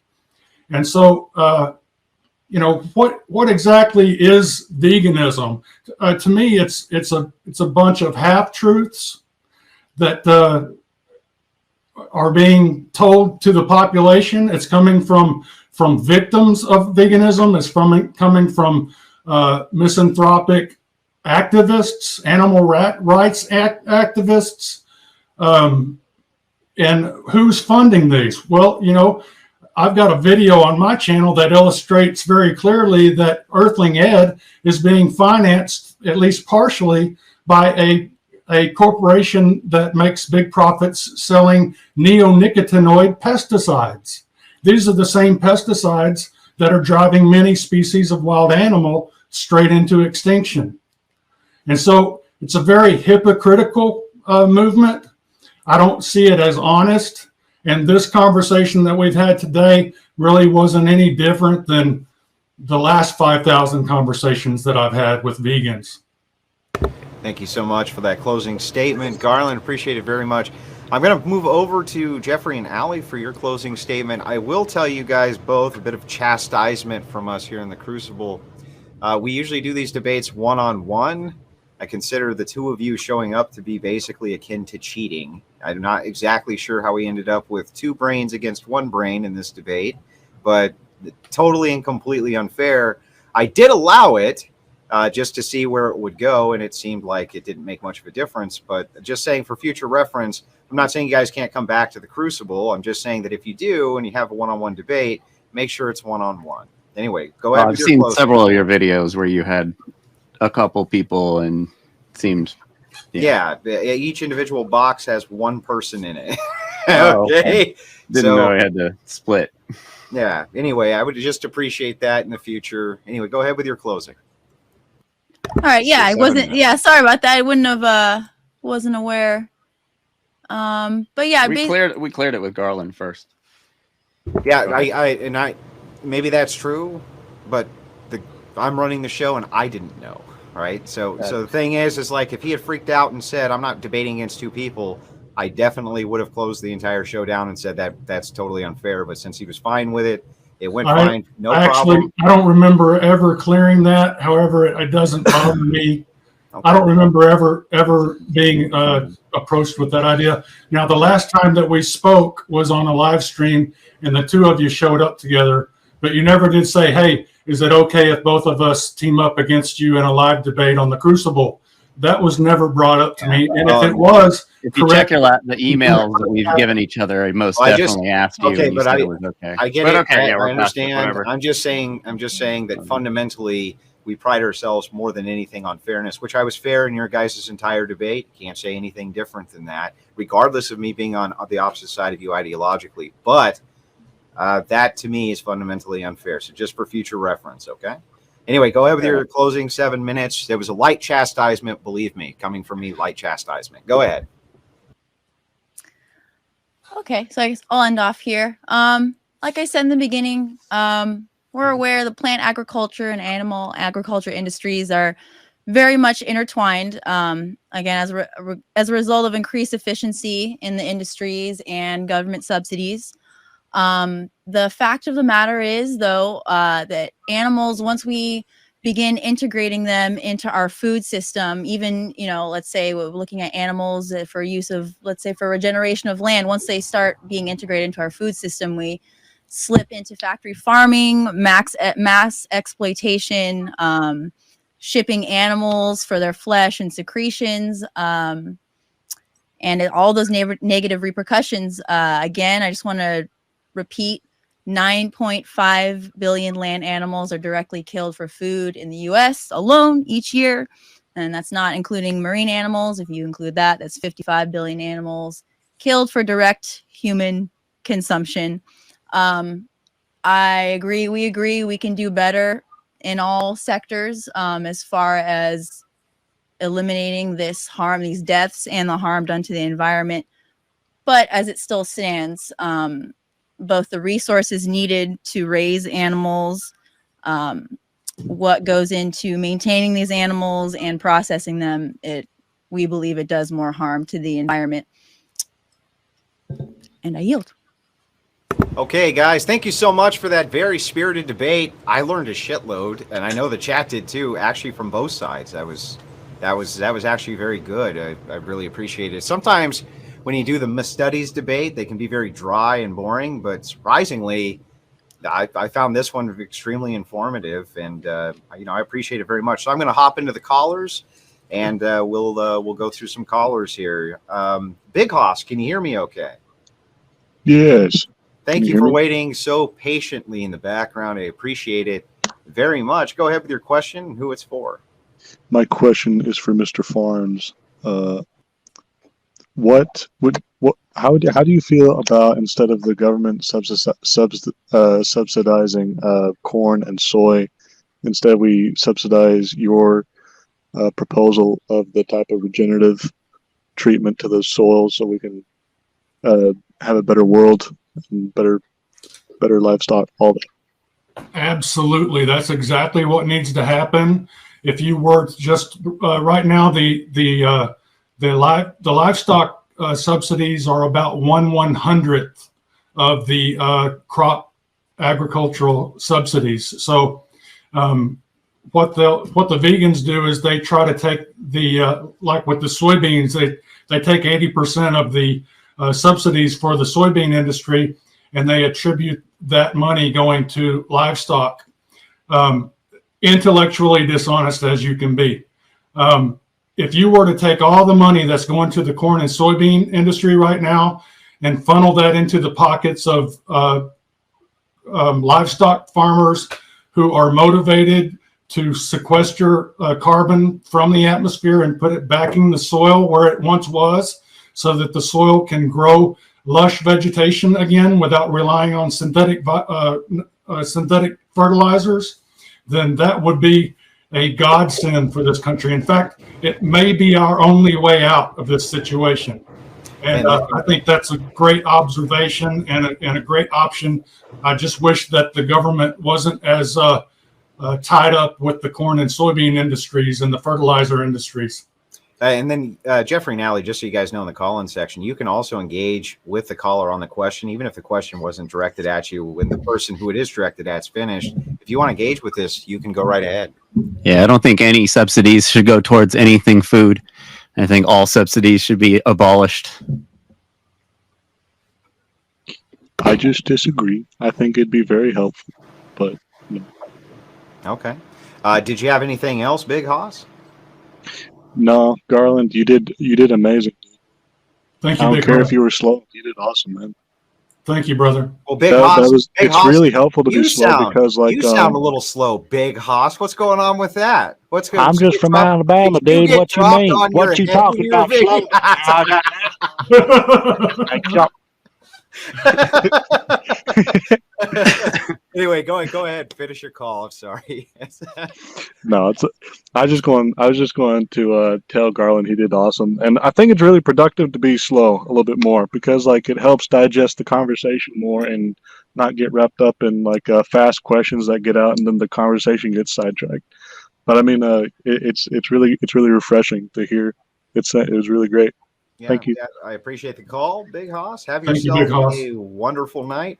The machine lies. If you're not so stoned, you're about to fall over in your couch. If you can manage to ask a question in a coherent way, I would just adore that. Go ahead. Yeah, I'm pretty sure I'm pretty coherent at the moment. I'm going to address the use of technology and I guess large scale farming. And I think the brother Garland here brought up some good points in terms of the use of chemical pesticides in terms of large scale farming and how that's also destructive to the environment. If something is destructive to the environment, it naturally follows that it's destructive to life and ecosystems and so on and so forth. Like the use of pesticides, one of the first times pesticides were used were by Fritz Haber, who was a Nazi scientist. He was actually inventing Zyklon B, and then he accidentally invented something that kills pests and other forms of life. And then he actually found that if you introduce petroleum to ammonium nitrate, you could get synthetic nitrogen. And then that synthetic nitrogen is responsible for runoffs in the water, and they cause dead zones in the water.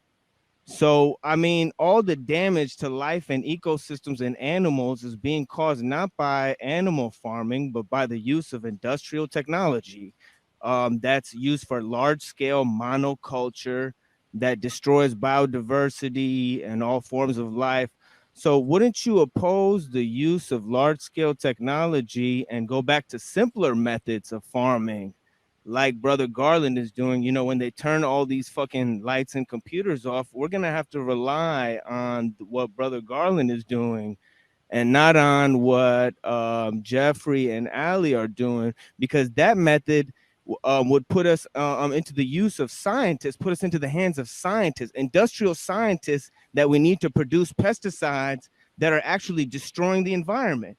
Because in order to grow plants and monoculture, wide scale plant agriculture, you need to produce pesticides, because when you see a field of bananas, nature doesn't support a field of bananas. It destroys it because nature supports biodiversity. So what's your response to that? Isn't the use of technology destroying ecosystems and not animal farming? And isn't that same use of technology used for farming vegetables? I mean, Is that that's directed at the vegans? Yeah, the vegans. Okay. Yeah.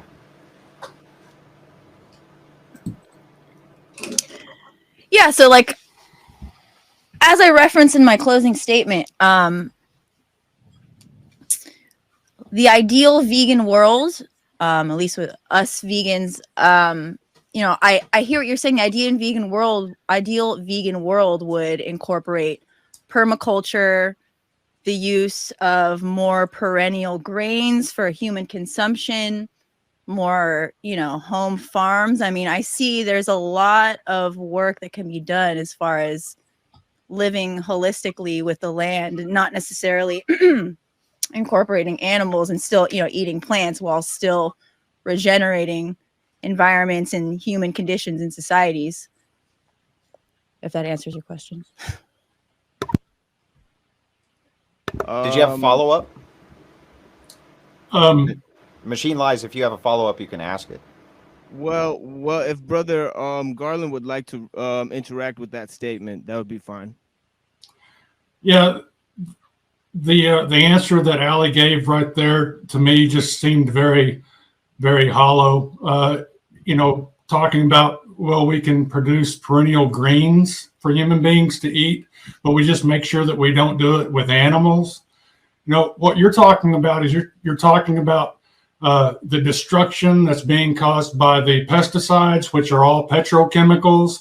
These are all your pesticides are made with petroleum.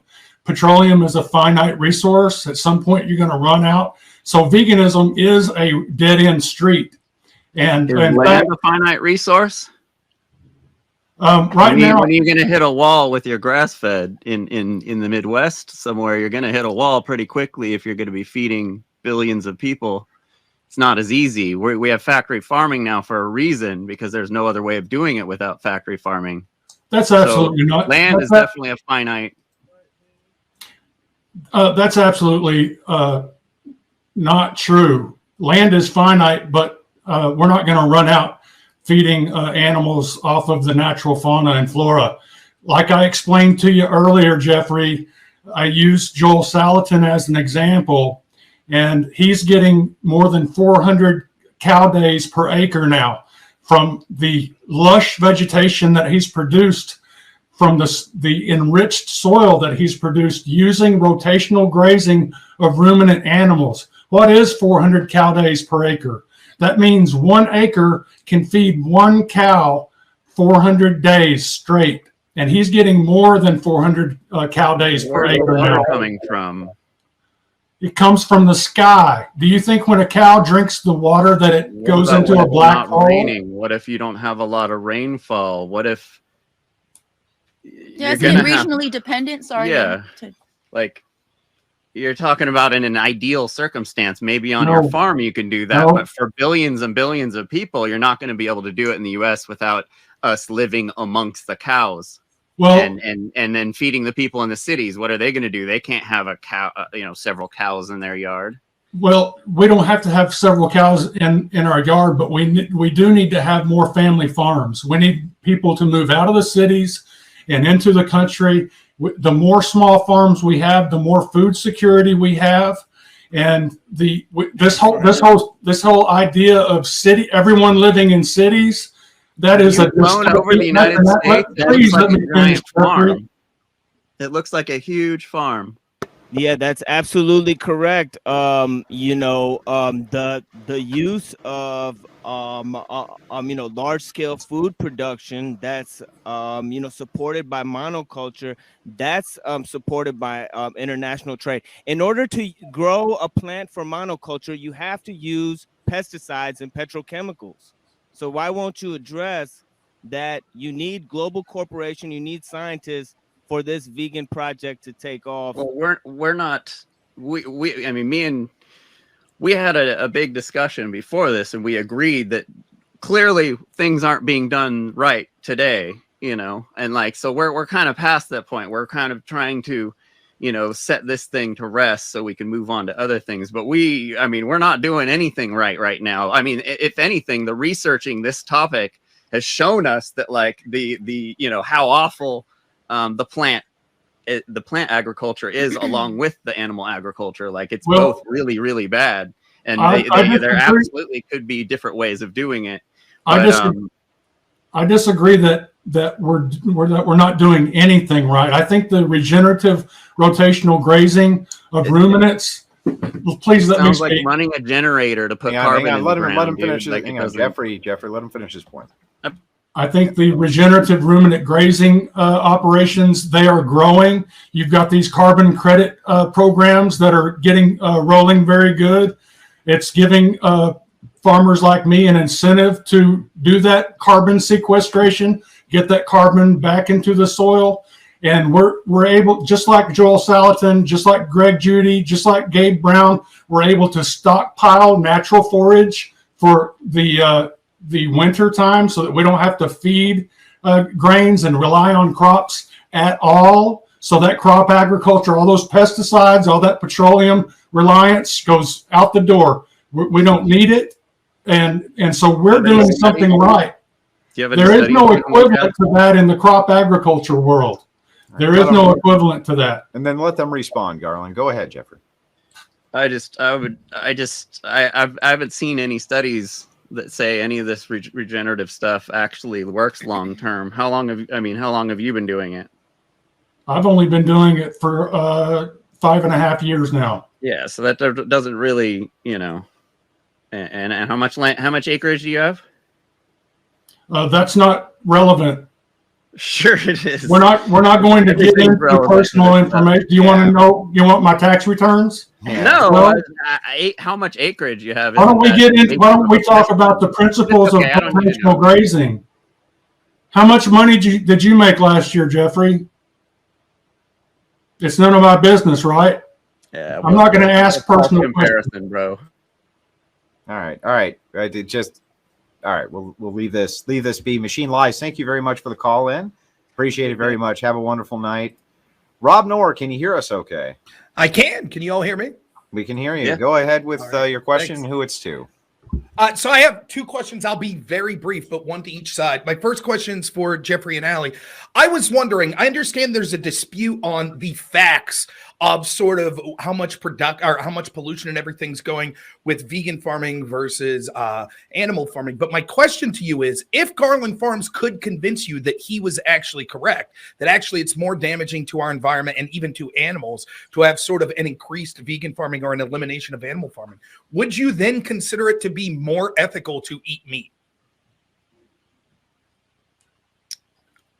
No, I would tell you that personally, how I would perhaps go out of my way to source my plant foods from, not from that source, as do meat eaters, right? Like we were saying before, we both agree that the mass food production industries, both animal and plant, are harmful, right? So I would, that's how I would personally change. I'm not sure you realized what you just said.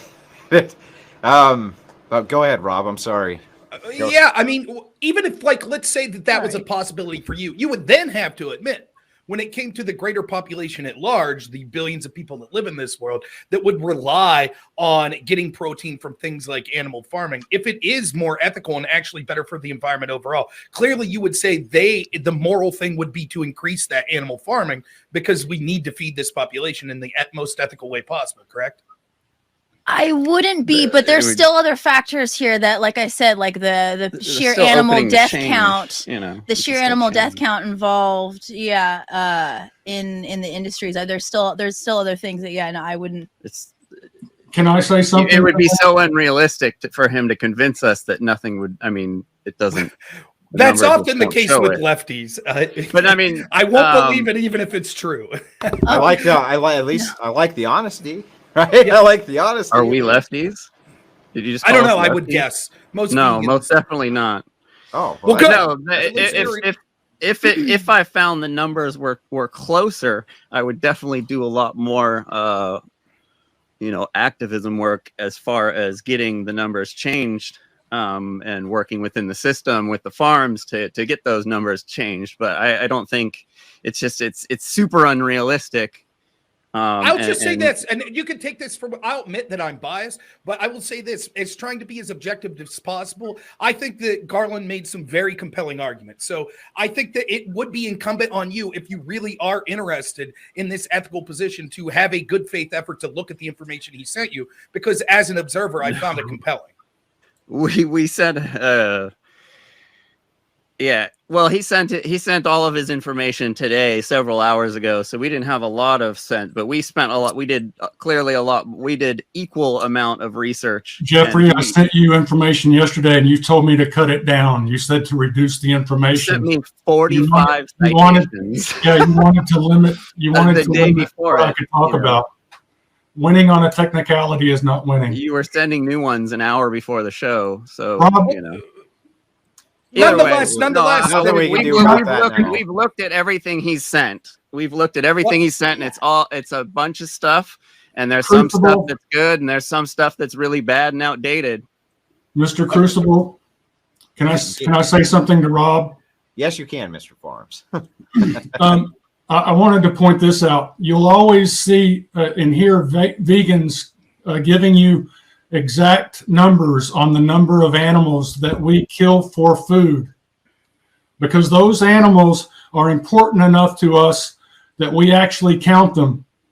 When it comes to the crop agriculture, the harmful, destructive, petroleum-reliant, destructive tillage agriculture, the same agriculture that the vegan menu relies upon, and you ask them how many animals are killed by not just the harvesting process, not just the plowing, but all the pesticides, all the fertilizers, the mining of the phosphorus, the mining of the potassium, the synthetic production and petroleum production of synthetic nitrogen, the secondary poisonings, the anticoagulant rodenticides that take 2 weeks to bleed out internally, small mammals that get too close to the crops. Ask them, what are those numbers? And they will tell you they don't know. In fact, they will tell you they don't care. They'll mock it. They'll go, crop deaths, though, like that. And if they don't do that, they'll try to blame all of that. They'll say, well, yeah, it's bad, but it's because of the livestock. Well, see, Jeffrey, for instance, is a competitive bicyclist, as I understand it. Allie is. Now, what? Allie is. Okay, Allie is behind her. So whenever you race in a bicycle, on a bicycle race, you get a time, right? Your time is measured. And so if Allie, if she gets a certain time on her race, and then she claims that she beat this other competitor, and you say, well, okay, where's your proof? What was the other competitor's time? And she says, I don't know, but look at my time. You see my time? That means I won. That's the same thing they're doing with animal agriculture versus plant agriculture, is that they can give you an exact number because those of us in the meat business or the livestock business, we're actually counting the animals that we're killing. So actually, I wanted, we never got to this. I'm almost finished. Okay. The vegans are not counting that. And, you know, look at the animal rights activists. They're always standing in front of trucks that are going into slaughterhouses. Have you ever seen a vegan standing in front of a tractor that's spraying pesticides on oranges? A lot of generalizations here, buddy. If I can't, almost nothing but generalizations. But let Allie talk. Just real quick. Because I wanted to get to this in the debate. We never got to it. So I wanted to ask you what you thought about that the 7.3 billion number, that study. What do you think it's more? It's more than, in your opinion? Are you asking me? Yes, Garland. We sent you. Yes, that didn't include that. That was they trapped animal. What they did was they went in and trapped animals to find out if there had been a reduction of animals in the field after harvesting. That didn't account for any of the insects that were poisoned, the birds that were poisoned, not only by the air, but also by the poisoned insects that the birds ate. It didn't count any. My understanding, it took into account, I guess I got a review about it's either herbicide or pesticide. Birds being killed by eating lizards. It was within that acreage. You've got a major amount of the animal deaths that happen outside the borders of the acreage of the pesticides. They studied outside the borders. Like, did you look at that study at all? I did. It doesn't sound like you did. No, I did. Because that study referenced another study, as I believe it was a 2004 a study on Argentinian crop production, where they tested the populations of harvest, and they saw that the populations around the borders of the croplands increased. It was a specific species of mice. Yeah, so it measured the displacement. Did you take a look at that? Yes, but that's what I'm trying to tell you. Listen. There are entire species of animals that are being driven into extinction by these pesticides. We're not talking about just moles and voles and field mice. We're talking about multiple species of songbirds that fly outside of that border area that you're talking about. We've got secondary poisonings like owls and bobcats and coyotes and bald eagles that will swoop in and eat a dead rat that's been poisoned by these anticoagulant pesticides that are used in the destructive crop agriculture. You've got all of this article included secondary poisonings, though. You're saying that this article didn't include something that it did.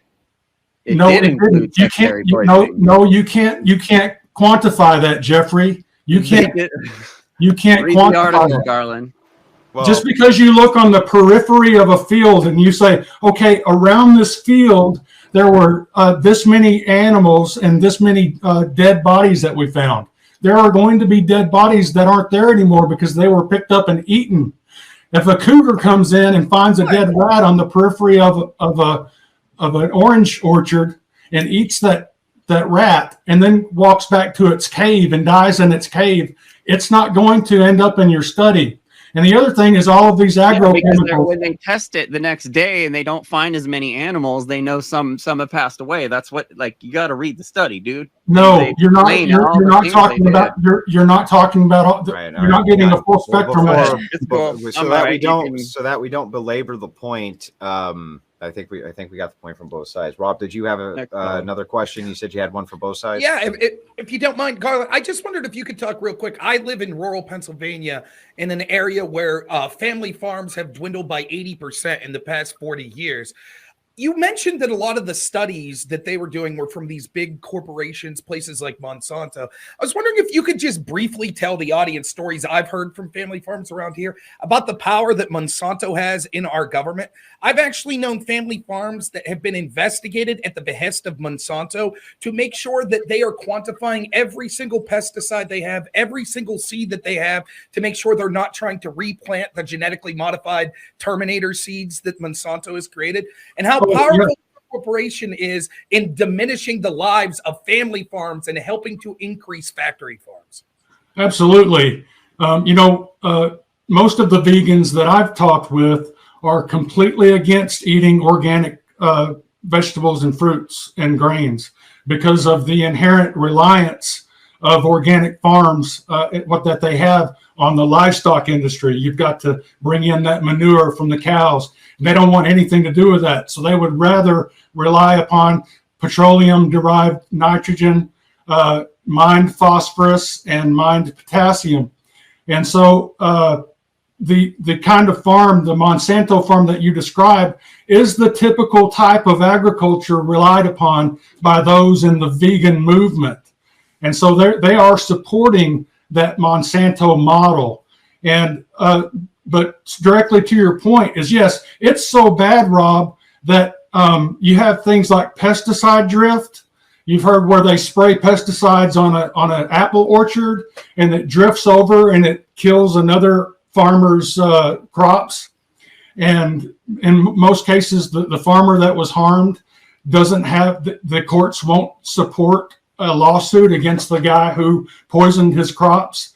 But in a similar fashion, you have wind blowing seeds. So if you're an organic soybean farmer, for instance, surrounded by Monsanto soybean farmers, God help you, because the wind is going to blow one of those seeds over the fence, and those Monsanto agents will jump the fence and they'll go and grab a bunch of soybeans and go back to the lab hoping like hell that they're going to test positive for Monsanto GMO, genetically modified. Is that positive? Is that true? Is that true? Yes. That happens? Yes. Yes. Holy shit. There's been many cases. And so what they'll do is Monsanto will turn around and sue the little farmer and drive him into bankruptcy so that he has to sell the farm. And then the destructive Monsanto soybean fields around him will absorb what was once the only organic farm in the neighborhood. Well, that's pretty eye-opening. Rob Noor, thank you very much for the call-in. Have yourself a wonderful evening. Appreciate it very much. We'll move off from the call-in section. We'll move over to the super chats. I did have one question kind of for each side. The first question that I had was on the Jeffrey and Ali side. One of the points that Rob Noor, who was just in, kind of brought up was the ethical consideration. And it sounds like even if you were convinced that on your kind of side of the aisle in this debate, that if you could be convinced that he's doing everything possible to actually create a reduction in environmental impacts and was able to demonstrate that the ethical considerations would still kind of keep you in the vegan side, meaning you would still not consume animal products, this type of thing, even if your environmental impact was larger? I'm not really sure. I'd have to really think about it. You know, like coming to that kind of a decision on the fly is kind of a tough decision to make, but No, I it understand. would have to be some pretty convincing stuff. Yeah. And I'm Well, not seeing any he's of just that yet. saying was I think the point of the hypotheticals, to say if you could be convinced of the environmental impact, I could be that- convinced of anything. How about yeah, that? yeah. But if you were convinced the environmental impact was far worse if we all went vegan, would you then have a moral obligation to eat meat? No, because I don't trust the conditions on that on what on that assessment would be of a vegan world not being possible. I think, like I said, I think there, and we, Garland and us, and I agree on that the current models projected for, you know, for what, like the idea of plant permaculture, like I said, I have cross planting. I think there's a possibility for a vegan world that is causing as little harm as possible.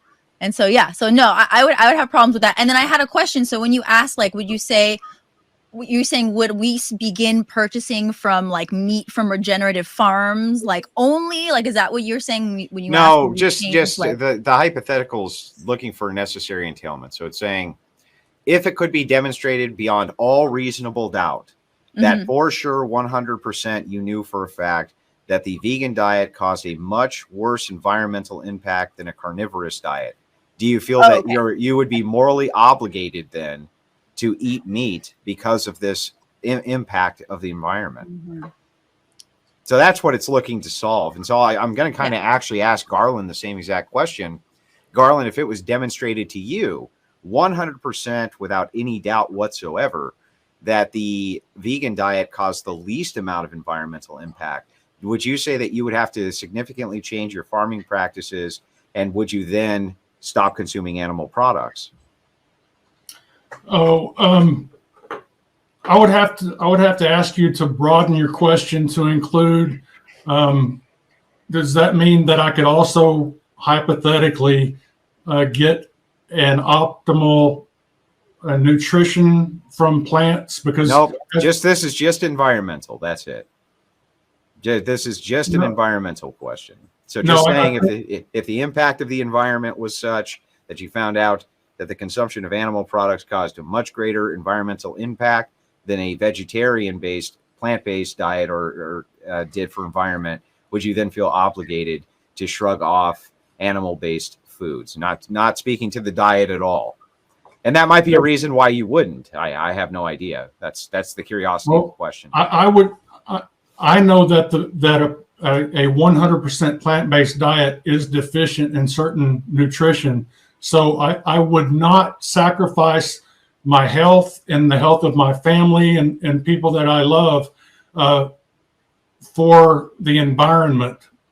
However, if you change that hypothetical question to if there was some way to get those nutrients that aren't provided by a plant-based diet, and the plant-based diet turned out to cause the least amount of harm, then yes, I would.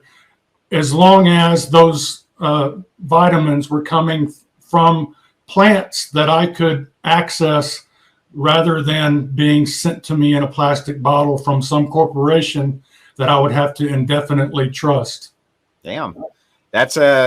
I think that's a pretty comprehensive answer, to be completely honest with you. Let me move into the super chats, guys. Appreciate you being here, sticking around for all this. The audience obviously likes to engage with people who come on and debate. So kind of starting back, going over to the dono chat first. The first one comes in from from Sterling Fuentes. He sends in nothing, just a $10 super chat, no message, my favorite kind of super chat. Well, Emmanuel says, I may not be able to stay and listen, but here's my support for Team Meat for $5. $20 comes in from Joseph Newton, and he says, you need a steak emoji. $10.99 comes in from Rabid Carnivore. And he says, towards the chuck roast. $130 comes in from Redfish Bear. Sends no message at all. Just showing support for the show. Appreciate that very much. $10 from Joseph Newton. I can see it now. Garland's out there in the dark at 5 a.m. He's feeding his cows and he's muttering under his breath, those fucking vegans, mutter, mutter, mutter, try to tell me how to feed my cows, mutter, mutter, mutter. And also, Andrew, get a steak emoji. So this is what Joseph Newton says. By the way, having known many farmers in the Michigan Rust Belt, I can tell you that that's exactly what they do in the morning, and who can blame them? $20 comes in from Brandy. No message entered, just showing show support. Appreciate that very much, Brandy. $20 from Beck. He says, massive respect to Garland. I'd really like to see him debate again. Yeah, I thought it was very informative, to say the least. Moving over to the YouTube chats. Hang on a second, guys, while I pull these up. The mutter, mutter, mutter. These damn vegan. Pretty good, I must admit. Do you guys do that? Does the vegan side do that? Do they like get up in the morning and like get a cup of coffee and it's like, damn meat-eating bastards, you're ruining the world? Is there ever any of that from your side? No, none I think of that. so. I guess it depends on the day. She says maybe a little. Right. All right, guys, we're going to get into the rest of these super chats. Sorry, I had to pull them up here. We use two different super chat systems because a lot of people here don't like to support the, YouTube being one of those evil corporations we talk about so much. We had a bunch of gifted memberships come in, 10 gifted memberships come in from, let's see if I can find who sent in the gifted memberships. I made sure to thank them in the chat, but I appreciate those gifted memberships very much.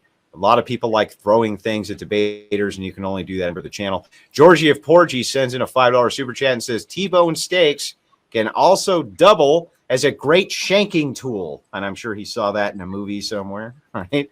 Circle G Design sent in a $5 super chat and said, beautiful tan, healthy skin versus sickly ghost people. I think so. Okay, to be fair, chat, I really do think it's just the light where they're at. Yeah, it's camera and lighting. With you. So Garland has yellow light on him, and then they have kind of a darker light on him. But I mean, just to be totally fair with that, they're already mad at me. They're like, "No, call them sick vampires. What are you doing?" But anyway, your son sends in a $20 super chat and says, "Garland Farms is very based. Cringe joke incoming. Why are vegan jokes terrible? Because they are soy cheesy." That's a good one.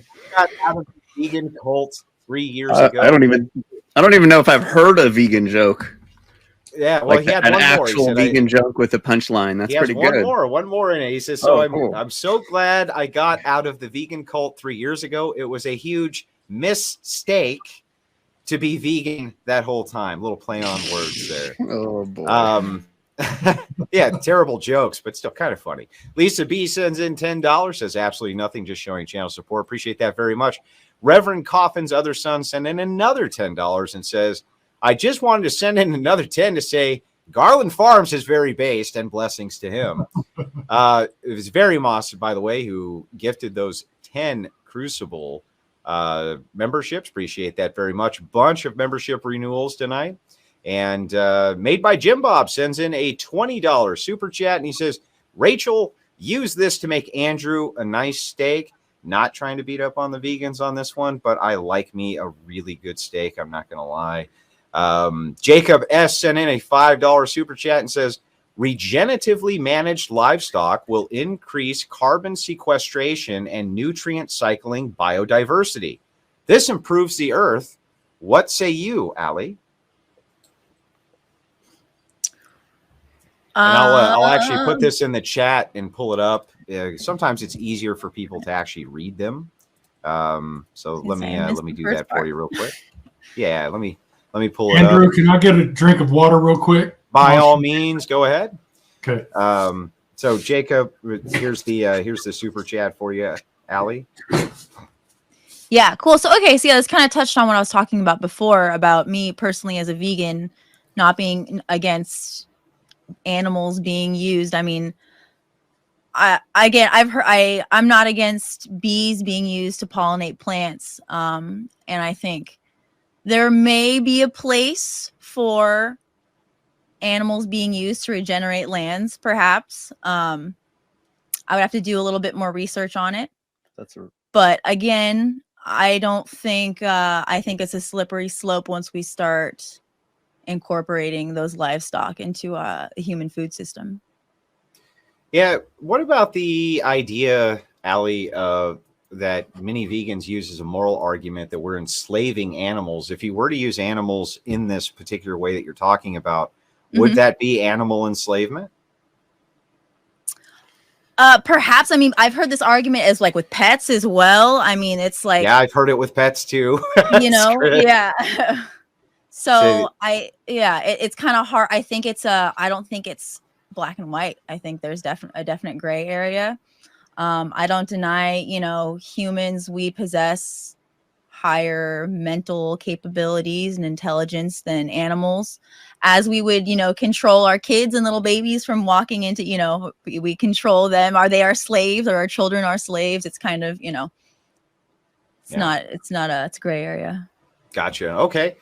Jacob S. also sent in another $5 super chat, and he says regenerative, and I'll post this down as well because it's kind of a longer one again. But here's what he says to you guys. Let me just yank that up for you. He says, AG is a net positive. It's a photon mining system, sticking carbon together and keeping it sequestered in the soil. Industrial agriculture really destroys. Again, I think just you're don't know if muted. there's a lot of Oh, no, models you're of good. it Sorry. to be making these kinds of claims when there hasn't been much studies about it and it hasn't been done that much. I mean, it's definitely, it gets talked about because it's very popular, because it's, you know, it's a like carnivore diet argument. But again, there's no, you know, show me 25 years, you know, like even if it works, like, is it really this like does it really have this smaller carbon footprint? I don't agree, because I don't think that most of the time that these animals will be getting all of their food and water, and I think they will have to get water and food taken to them at some times, and there will be diesel being burned, you know, and it's not as perfect. Like, sure, it could be perfect on someone's small farm, but the overwhelming majority of farms aren't going to be able to pull that kind of thing, especially at the numbers to feed so many people. And especially you guys are all telling all the vegans to eat meat, so then we'd be having to you know, come up with more meat and use more land for more vegan, you know, for the vegan population going back to eating meat, and vegetarians and stuff like that. So it's just, I don't see it as being, but I mean, come on, there's like 25 of you, right? Like, there's like 30 of you, right? We are the minority, you know. We're all screaming online. That's why the chat's obviously against us, because we are in the minority. I mean, yeah, go ahead, Garland. Sorry. I heard Jeffrey mention that he wouldn't support regenerative livestock agriculture unless we show him studies over 25 years. The truth is that the studies have been done, and this is exactly why we've got these carbon credit systems that are being implemented, allowing regenerative livestock farmers to actually make money by sequestering atmospheric carbon back into the soil.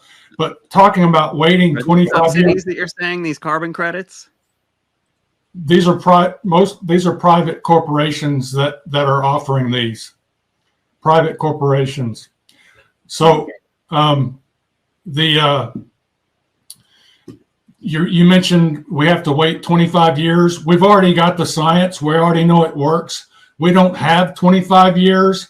All the sources that have researched it tell us that we have 60 years at the most of topsoil left because of the destructive nature of crop agriculture. It causes erosion, both wind and rain. And so if we continue relying so much on the mainstream crop agriculture and we don't transition a lot of that corn and soybean into regenerative livestock rotational grazing systems, then we could run out of topsoil in the next 60 years. So farting around for 25 years is not a luxury that we really have. Okay. Marshall asks for $5, does JD Garland have a YouTube channel and is he hiring? My YouTube channel is Garland Farms. It's the only Garland Farms channel on YouTube. And right now I am not hiring, but get in touch with me and we'll see what happens in the future. JD's channel is Garland Farms, says Lisa V. A great channel, gives it 100 out of 100 out of 100 with a cool emoji on top of it. So apparently you've got some fans out there, Garland. For $20, nobody wanted you guys to forget that Garland Farms content is great. Glad to see him on the Crucible. And of course, he's welcome back whenever. Actually, both sides are welcome back whenever. I have no issues with anybody here. I enjoyed it very much. Enjoyed the entirety of the debate. Before you guys go, take a second, even though the super chats kind of shouted you out anyway, but go ahead, take a second, Garland, shout your channel out. Tell everybody where they can find it one more time. Yeah, go to Garland Farms. I've got about 160 or maybe 260. I don't remember. There's a lot of videos illustrating the destructive nature of the crop agriculture that the vegan menu relies upon. From pesticides to the mining of phosphorus, the mining of potassium, issues that the vegans will not ever address because it puts crop agriculture in such a bad light. Lots of videos showing the crop deaths. Outside of my channel, Garland Farms, if you ever want to see one of the things that vegans won't talk about regarding crop deaths, go to your search bar, your YouTube search bar, and put 3 words in there: crop protection shooting. And you'll see hundreds and hundreds of videos showing hunters out there who work for farmers shooting animals in the face for getting too close to the crops that produce the vegan menu. I've actually done that myself for friends who needed that done from pesky critters going into cornfields, especially. Jeffrey Alley, go ahead, shout your channel out to everybody where they can find you. YouTube.com at Jeffrey Phillips. I have lots of vegan discussions and debates with carnivore, ketos, and stuff like that. Okay. Well, real quick, there was 2 last ones that came in real quickly. Pod Dweller Tom Coombe for $4 says, to the vegan duo, do you think there's too many people? Should we eat the bugs forever? What's your plan? Bugs aren't vegan, Yeah, for it's not one, vegan. so I don't know why that would be a question that someone would ask. Well, like you guys have all seen like the soy jack memes, you know what I mean? It's like, we're going to eat the bugs and stay in the coom pod. That's the joke, right? That's the bugs. Yeah, eat the bugs. $9.11 comes in from Bayes Lit Analyzer, and he just says, shout out to BPF and Base Mama. Appreciate that very much. Gentlemen and lady, thank you so much for coming on this fine evening. I hope you guys all had a wonderful time.